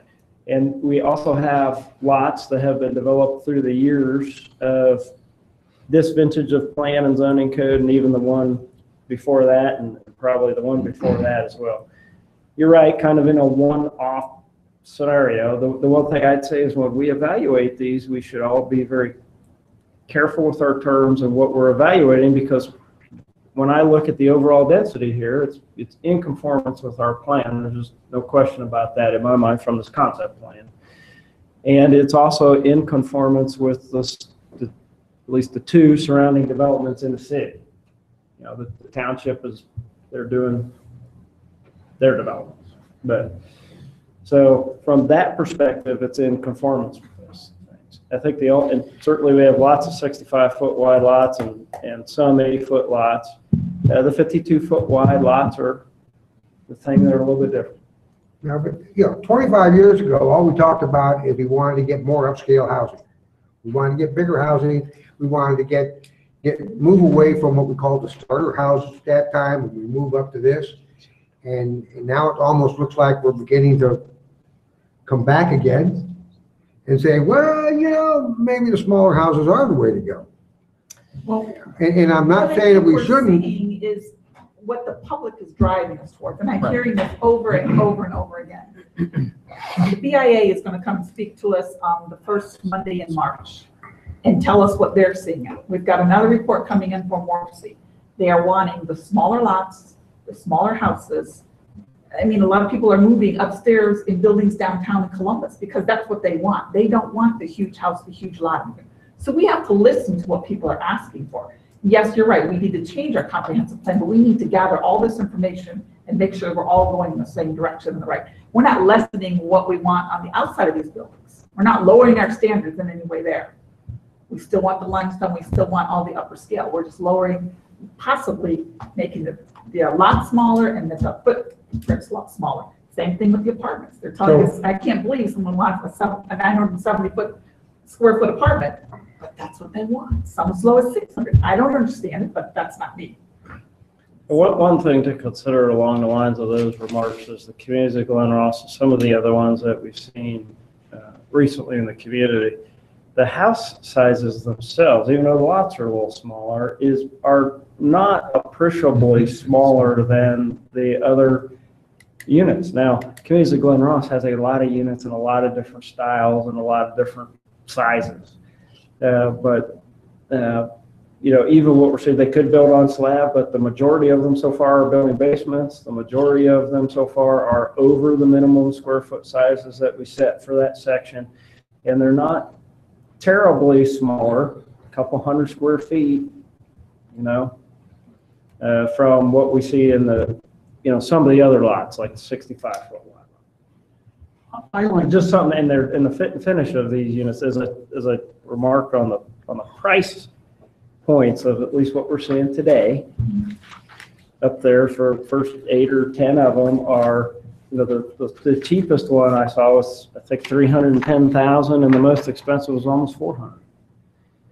And your standalone single-family lots in Community Glen Ross range from, upper 2s, lower 3s, back by the tracks, all the way through $450,000, and kind of how fancy you want to get. I mean, the old Parade of Homes house, sometimes there can be up above that as well. What would be the price point of these? I mean, I know it's a couple years off, it could be, but I mean. I would say we would be consistent with what Pulte's, what Pulte's doing. And Ryan Homes to our west over here, they're $300,000 to $400,000 on 65-foot What would lots. be your price range again, you think? Again, I probably wouldn't be building these properties. I would sell the lots. The builder, Ryan, a large builder. I'm a custom home builder. I do 2 or 3 a year, bigger houses, but I can't compete with those guys. Their economies of scale, that's not in my wheelhouse. So we would sell these lots to a larger builder that would set up models and marketing and, be able to handle this and put it together in the way that it needs to be put together. I think that one of the things, back in 2008, the mayor's very familiar with it, I had 2 clients in our firm, and we looked at the budget, and we looked at different aspects of housing and things like that. And what we projected, but for the downtick, was exactly what we're starting to see. Apartments were going to be an overwhelming. I don't think we've peaked out at that. I think you're going to eventually see 3, 4, 5 bedroom apartments. You're going to see, lots of changes. We talked back then about smaller lots. The BIA has been on top of this from the very beginning.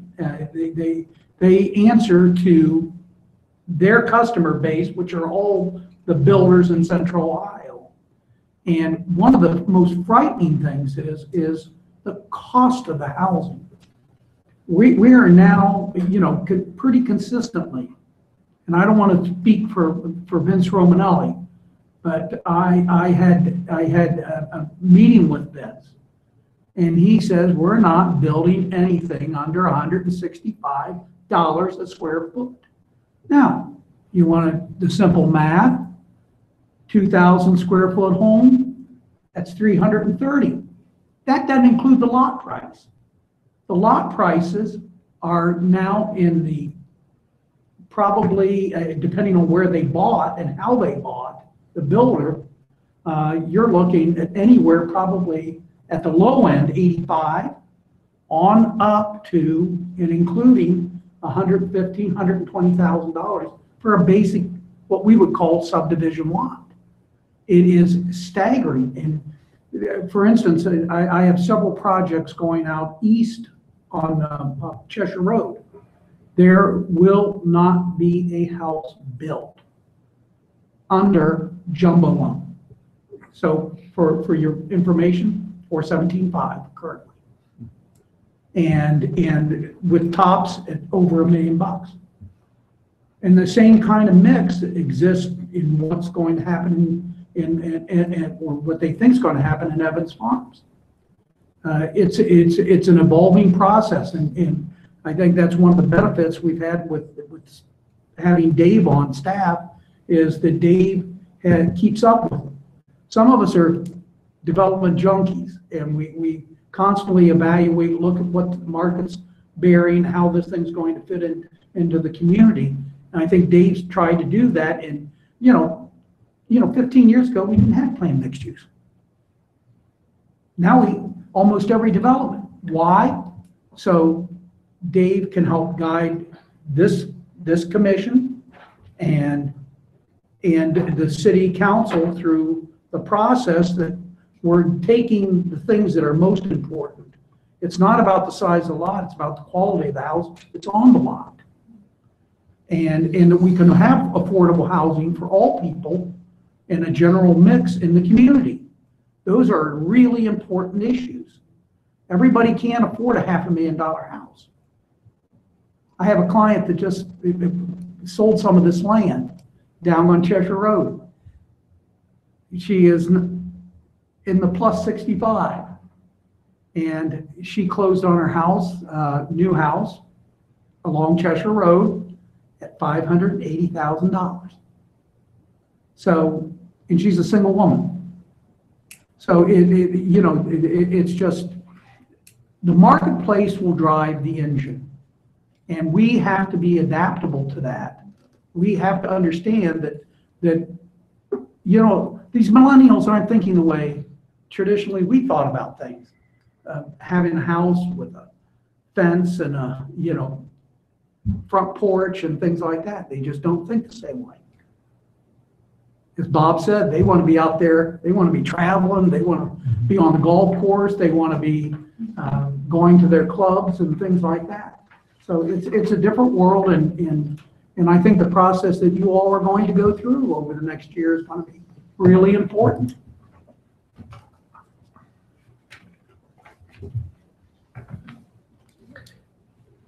Can I ask for just some direction from the planning commission or a little discussion? And I know we're a bit into it here, but one of the questions we had as staff is, should we consider requiring, this would all be under an HOA ostensibly as it's laid out today, but should the 52-foot lots in particular be perhaps more in a bland-dominium type condition? Is that something that is you care about one way or the other? It could be a different HOA basically for those lots, that they are a little bit different. I think Bob has expressed that those would be single family detached, just smaller lots and part of the greater HOA, but I just ask a question to get some feedback from you.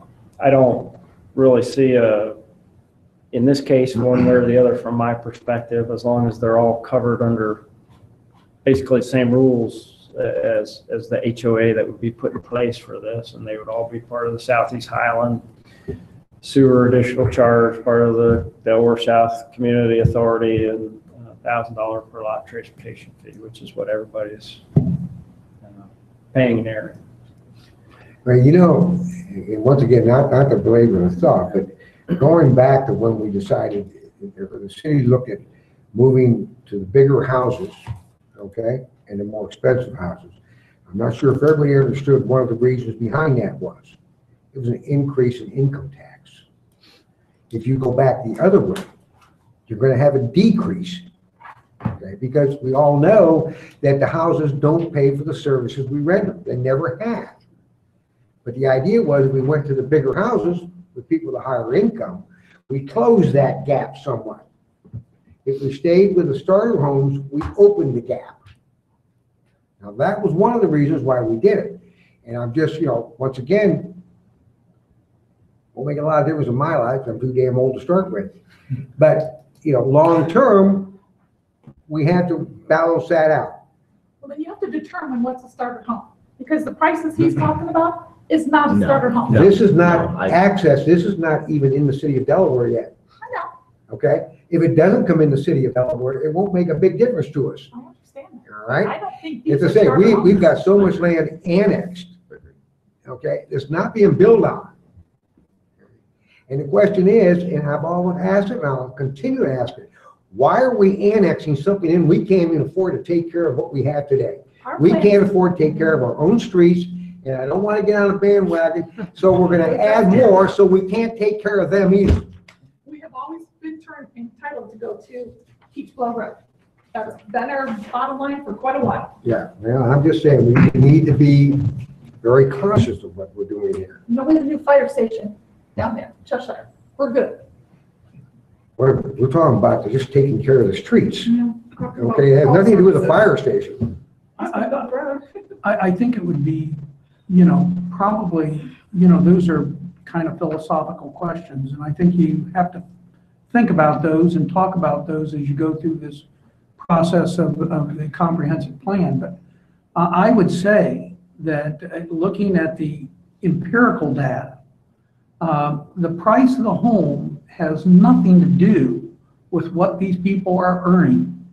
These young millennials are earning big bucks, and they are paying lots of income tax, and they just look at things differently. Wait a minute, what am I paying you, Jordan? I can't really agree with that last statement.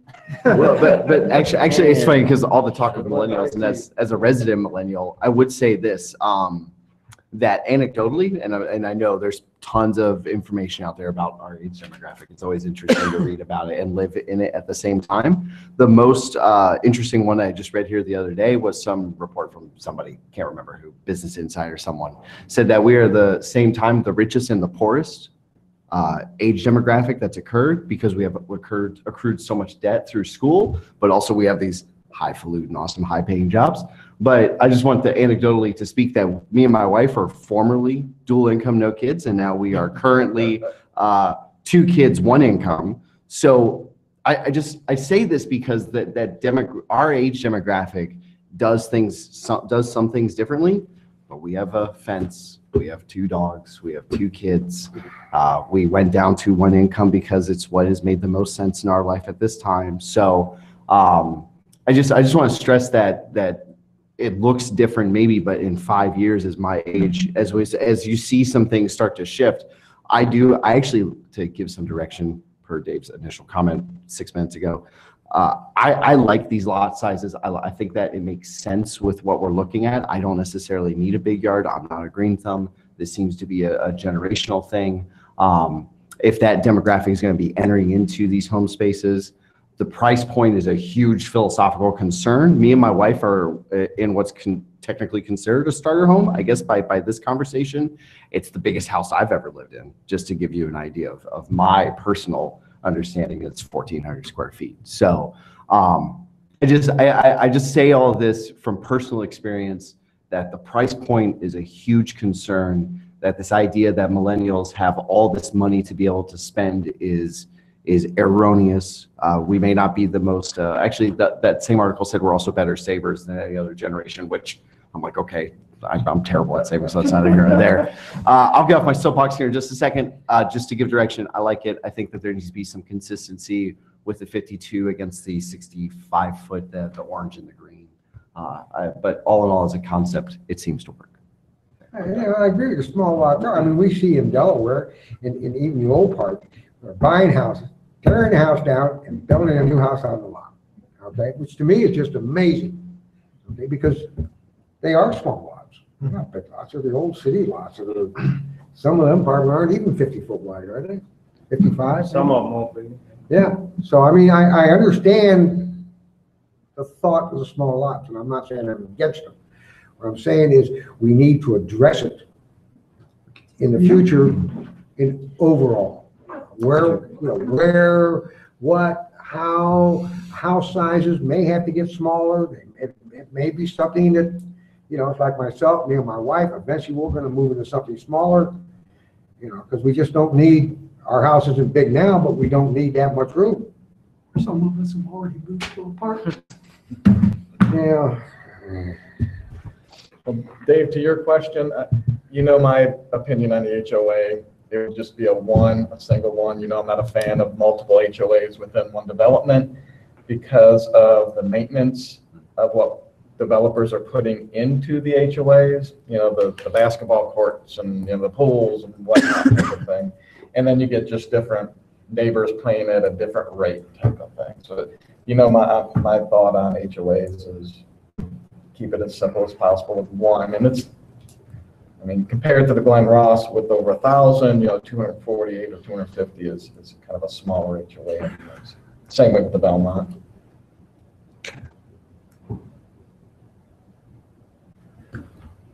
Got enough? With enough information? I'm here to. It's always like this pregnant pause during concept reviews because everyone's waiting. We don't have to vote on anything. So No. Yeah. I guess we're done. All right. Any more comments for the applicant? Okay. Hopefully you got some guidance. We did. And I think these arguments or discussion points are good. I think I think we're all going to learn as a community. Very quickly. That is true. Thank you very much. Thank you. Are there any members of the public here this evening that wish to speak on this particular case? Seeing none. As Dave mentioned at the beginning of this case, no action is required this evening. So we will move on to our next topic on the agenda. Item number 2, Planning Director's Report.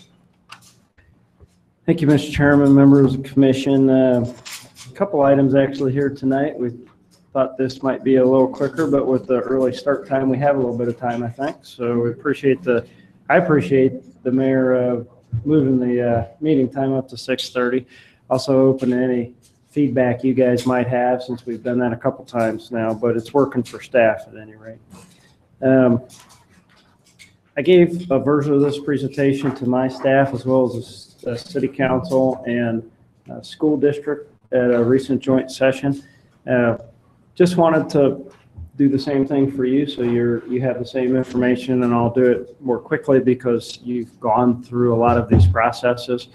But kind of an opening slide here showing, our comprehensive plan. Many of you have been involved with that already, but good old planners and maps and dots on maps and those sorts of things. So we're thinking about these kinds of topics we just discussed and even putting some geography to those. And the 2019 sort of work program that we're working through with the consultant right now is to try to figure out the timing of meetings and what the next pieces of work need to be in that regard in a logical sequence and in a way that we can also handle it as staff and the consultant. We did get a little overwhelmed, frankly, last year. And I'll show you a couple charts and graphs that show that to you. Love to highlight our downtown facade program, and there's probably no better visual one. God bless you then. The Hamburger Inn, here's what we started with before this facade program, and here's what we have today. Sometimes as we walk down the street, we love our downtown and we interact with it, and we just think it's amazing. Sometimes we forget kind of where we came from and the role that a building owner and a business owner and the city plays in that process. 2019 should be the year that we go over $1 million of combined public and private investment through the facade program in our downtown, and we are leveraging over dollar for dollar. So we're leveraging more private dollars than public dollars going into that. But we're leaving our building stock our historic building stock in a much better shape. You all know we had lots of construction last year. I said 2019 development updates, really 2018 development updates. So there you go, a year changeover for me too. As you know, we won an award from APA Ohio as a great place in Ohio for our downtown, and we're very proud of that, and everybody in the community and the city really has a hand in that as well. So it's always nice to be recognized by your peers. So last year, some numbers, I alluded to some of these in rough format at your last meeting, but now we've kind of done the numbers and solidified last year. 623 residential new permits last year. That is the new record for the city of Delaware all time. 364 new single family permits. That is second highest all time. 259 new non-single-family permits. Most of those were apartments last year, a few condos in there. That is second highest all time. Quite a year. The seventh straight year, we're over 200 commercial permits, which is right through the recession and still pretty amazing. A little bit of flattening out, leveling out last year, but in the last 5 or 6 years, we've been right in that 240 to 260 mark. And that's really reflective of the efforts of our economic development department, obviously you and city council and everybody else that has a hand in that, but also the growth in population and the commercial services coming in as a result. And you can see the graphs are all significantly higher last year. Who knows what this year will bring, but for the most part, what I'm hearing from the builders and seeing in the marketplace is that it appears to me that it's going to be a big permit year again, a big growth year again. Probably not to this level of record permit, but it's very difficult to say that. But with the staffs that we have and being a very lean organization, that will create some strain upon us going through this year, and also handling a major effort like the comprehensive plan, and who knows what cases coming before us as well. Hopefully it's not going to be a controversial case filled year as last year, so knock on some wood. Guess we'll find out as we go along here. But at the end of last year, we estimate our population based on building permits, a little bit of a leading indicator here, but frankly, it's down to about 3 months to build a house. So not that much leading at 41,300. Pretty significant, almost 19% growth from the 2010 census. That's significant.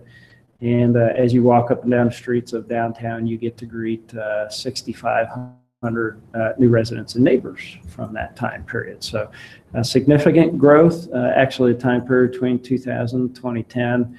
In percentage terms was higher. Of course, as you grow more, the percentages are likely to come down in growth. Is sort of math. If they go up, then you're really, really growing. So, but you can see at least from 1990 through today, and we talk about a doubling of our population, but that's this end of the graph, which goes back to 1900. I know it's kind of hard to see. You could also see that in sort of the pie wave breakout, last year was over a quarter of the growth since 2010 occurred last year in terms of permits. And lastly, future growth, 2019 and beyond, picture of the now combined Terra Alta, old Terra Alta, Rogers, and Stockdale developments.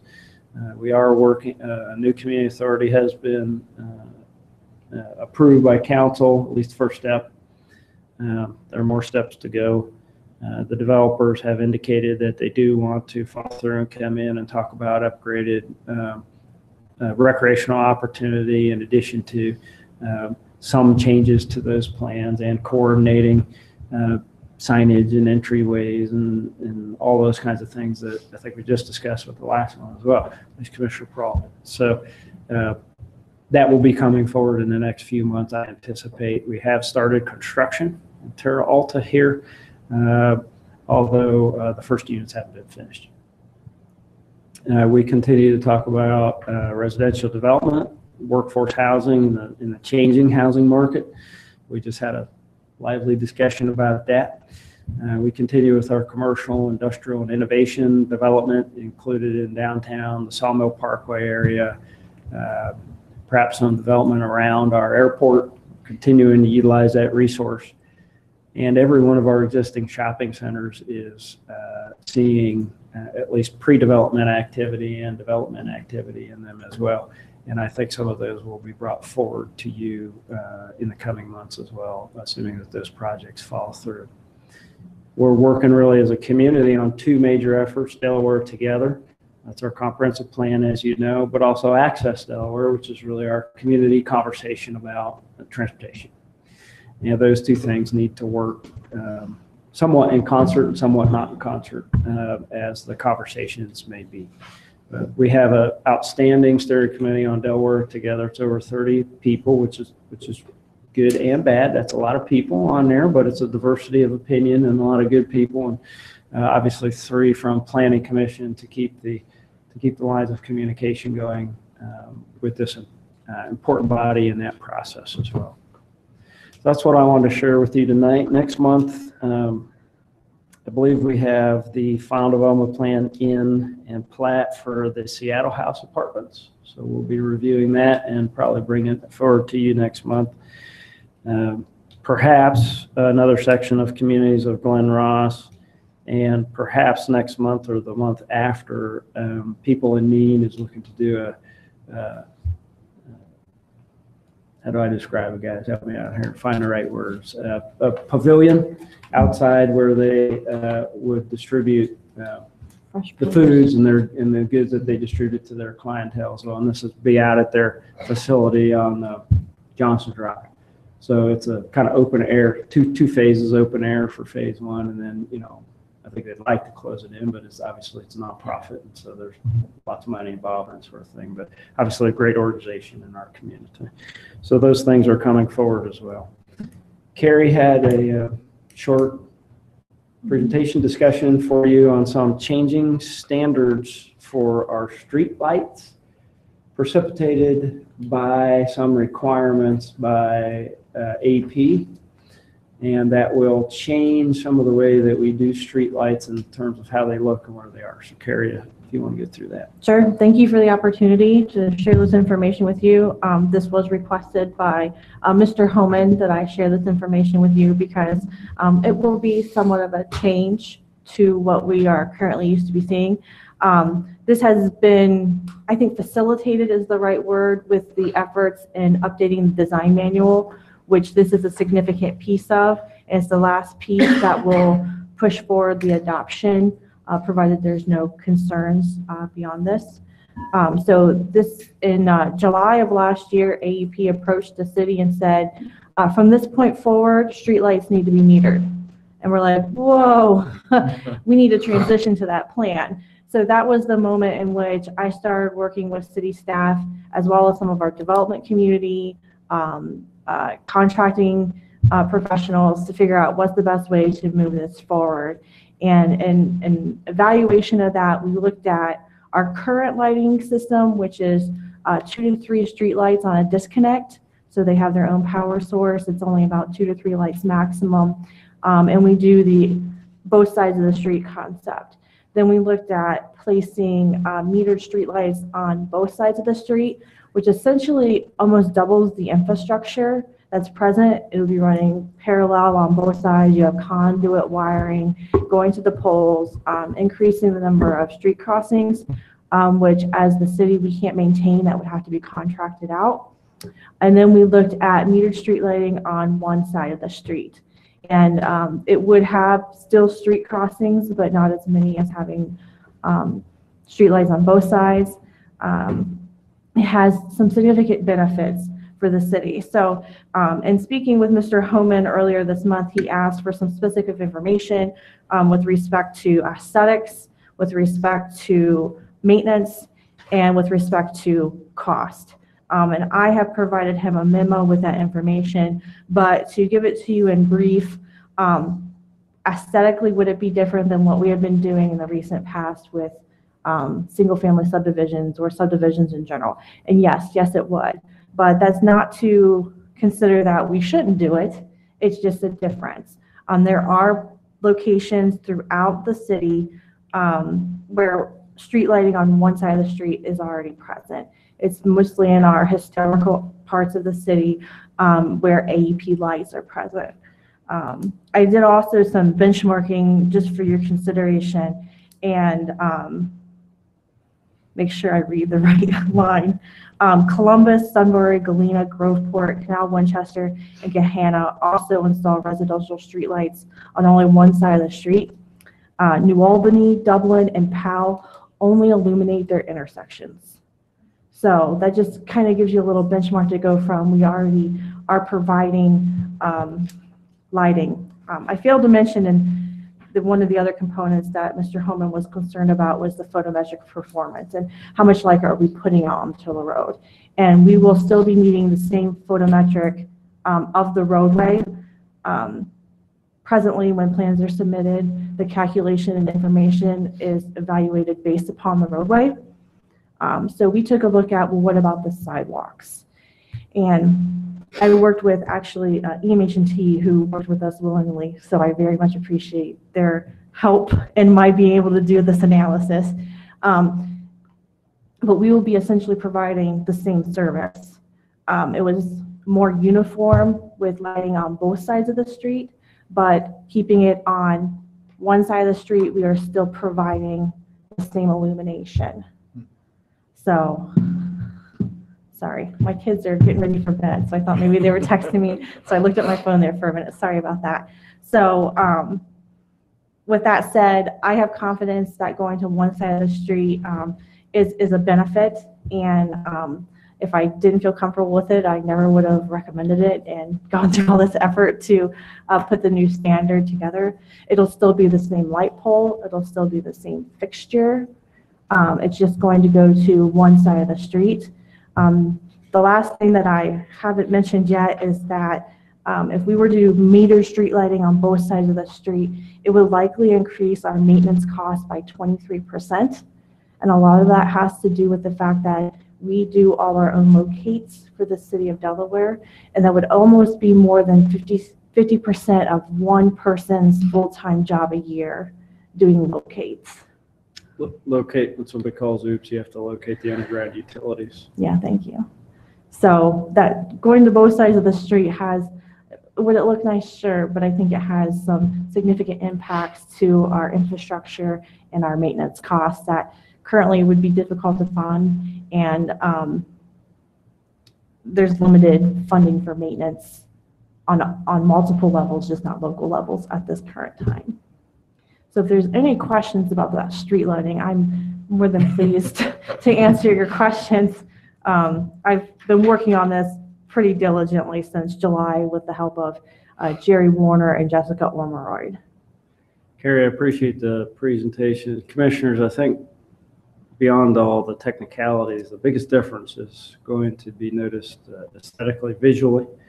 We're used to our period-looking streetlights being somewhat uniform, but on each side of the street, which creates a beautiful look and a nice look, I think, for our community.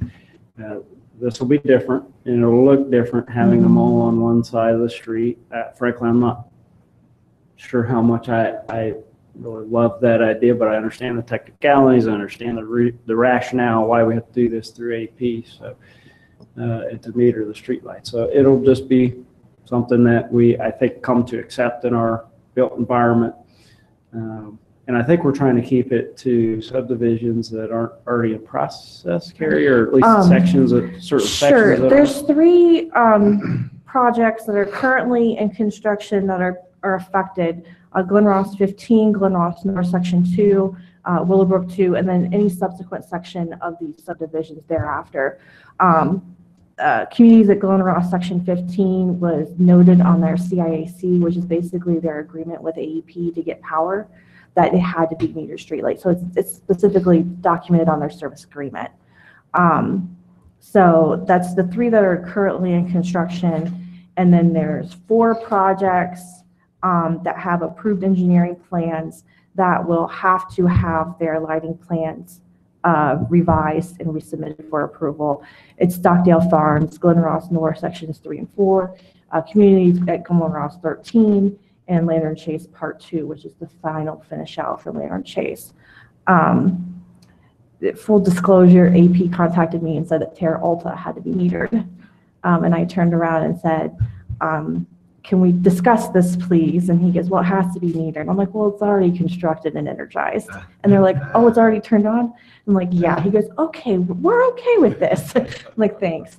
So I do have a contact at AEP that has been willing to work off the list that I have developed here.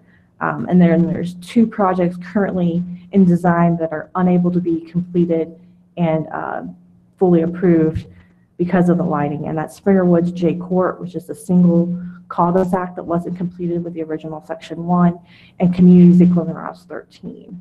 So there are some implications with existing projects. Sorry, I'm cold, so I'm starting to shake. But with AEP mandating it, there's only so much I can do. We are making some considerations with these with approved plans so that the cost is offset for the developer. These won't be the last kind of changes like this. We're talking to the post office, just starting down our own internal process of post office is starting to change from mailbox service at the street to what we colloquially call gang mailboxes. They call cluster box units. I guess that sounds better. So we're working through that. Obviously, there are, where do you put those? How do you put them? What about, parking or not on street or standing on street? And all these utilities we're talking about that are underground there. So those are, that will be an aesthetic change and even a change where you might drop your mail if you're used to putting it in your mailbox and where you pick it up. So that'll be brought forward in the coming months as we learn more, know more, and work with the post office. Go ahead, yes, please. So the lighting that will be on these one side of the street is the exact same lighting that we have on two? I wouldn't call it the exact same, but we can achieve the same photometric, the same service. Cover the sidewalk on this side of the street as well as this side? Yes. Is it the same amount of poles? Maybe like this side and maybe that side, that'd be like a pole and everybody's. Are these LED lights? It is LED. Okay. Yeah, it's the geometry, it's the shape of the photometric that allows this. So, and you guys had the same concerns that Mr. Homan did, and that's why I reached out to EMH&T and I said, hey, can we lay this out and make it work? And we can. We can do about the trees blocking it. That's a very, very good question, actually. Yeah. Subdivision lots. Parks will not plant a tree so close to a streetlight pole. I can't remember if it's 20 feet or 50 feet, but they do have consideration for that. And then, of course, we need to keep the trees properly trimmed. Now, as a tree canopy grows, it casts out more. It's the same problem you might have anywhere else. Now you're gonna have to consider the tree on the opposite side of the street so that this light can hit that sidewalk. I mean, there's not just this side, there's Understood. a lot more to it. Understood. I think part of it, Mayor, is that we know in a tabletop exercise, if you will, and through math, that it'll work. There's also then the real world that we're going to go into here with these kinds of things that we're talking about over time, and like everything else, we will potentially adjust as we go. Yeah.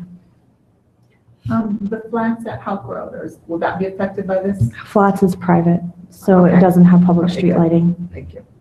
It does affect Willowbrook too. Okay. And I'm very appreciative of those first three projects that I said they're in construction right now. Their development teams have been very good to work with and work through this. It was unexpected on all of us, and I appreciate how they've addressed it with us and their understanding and knowing that we needed to get an approved standard before they could move forward. So this is only for new development going forward, right? Asking retro, or giving you a time frame saying, hey, in the next 20 years. or We 25 asked years, AEP if say- they, I'm sorry, I didn't mean to talk Yeah, for you. to say, we want in 25 years, have all of them on a meter. That's a good question, and we did ask AEP if they planned on going retroactive on this, and they did not comment. They didn't say anything. They said currently their focus is new lighting going in. So we'll cross that bridge when we get there. We have the same thing at the city of Columbus with traffic signals, which we used to work on, right? And so it's any major infrastructure change, which means any actual digging, that we're not called to have a retroactive plan by AEP, nor were we ever going to commit to that, because the burden's just way too much. You look at the list of new things that we have here. I mean, it'd be with streetlights, it'd be really hard, and what are they going to do? So Bad nightmare that nobody wants to pay. yeah, exactly. I mean, that's why I mean it doesn't behoove anybody to go down that road. So. Metered streetlights does position the city for moving forward for any a smart initiative. So it's starting to set up that light system so that if we were ready, the streetlights are at capacity to initiate that. Not that we would do it anytime soon, but with modernization and the way things are moving, it's good, regardless of if the streetlights are on one side or both. Again, some of the infrastructure changing, small cells, cluster box units, street lights, so it's just a function of the modern world. That's all we have. We're happy to answer any questions you might have. And this really won't affect the old parts of Delaware, will it? No. Okay. This AEP does change some of the light bulbs though, and some of the poles, don't they? We have some AEP poles with AEP lights on them. Okay, because I know the one there on Houck Road, they came and replaced the bulb and that thing. Sometimes in the older part of the community, it really depends whose pole, whose light head, whose responsibility is to change the bulbs. Almost like the light. And for your comfort level, Mr. Homan has required that Jerry Warner be comfortable and confident with the photometric working too. So I have committed to making sure that he is in agreement and concurrence with me on this. Thank you. Thank you both. My pleasure. Commission member comments and discussion. Start this way, work our way I around. have nothing. Nothing? Nope. Okay. George? Not tonight. Nope. No. I've got nothing either. All right, next regular meeting, March 6, 2019 at 6:30 PM. I will see you all there, hopefully, and if not, just let Elaine know. And we are adjourned at 8:41 PM. Second.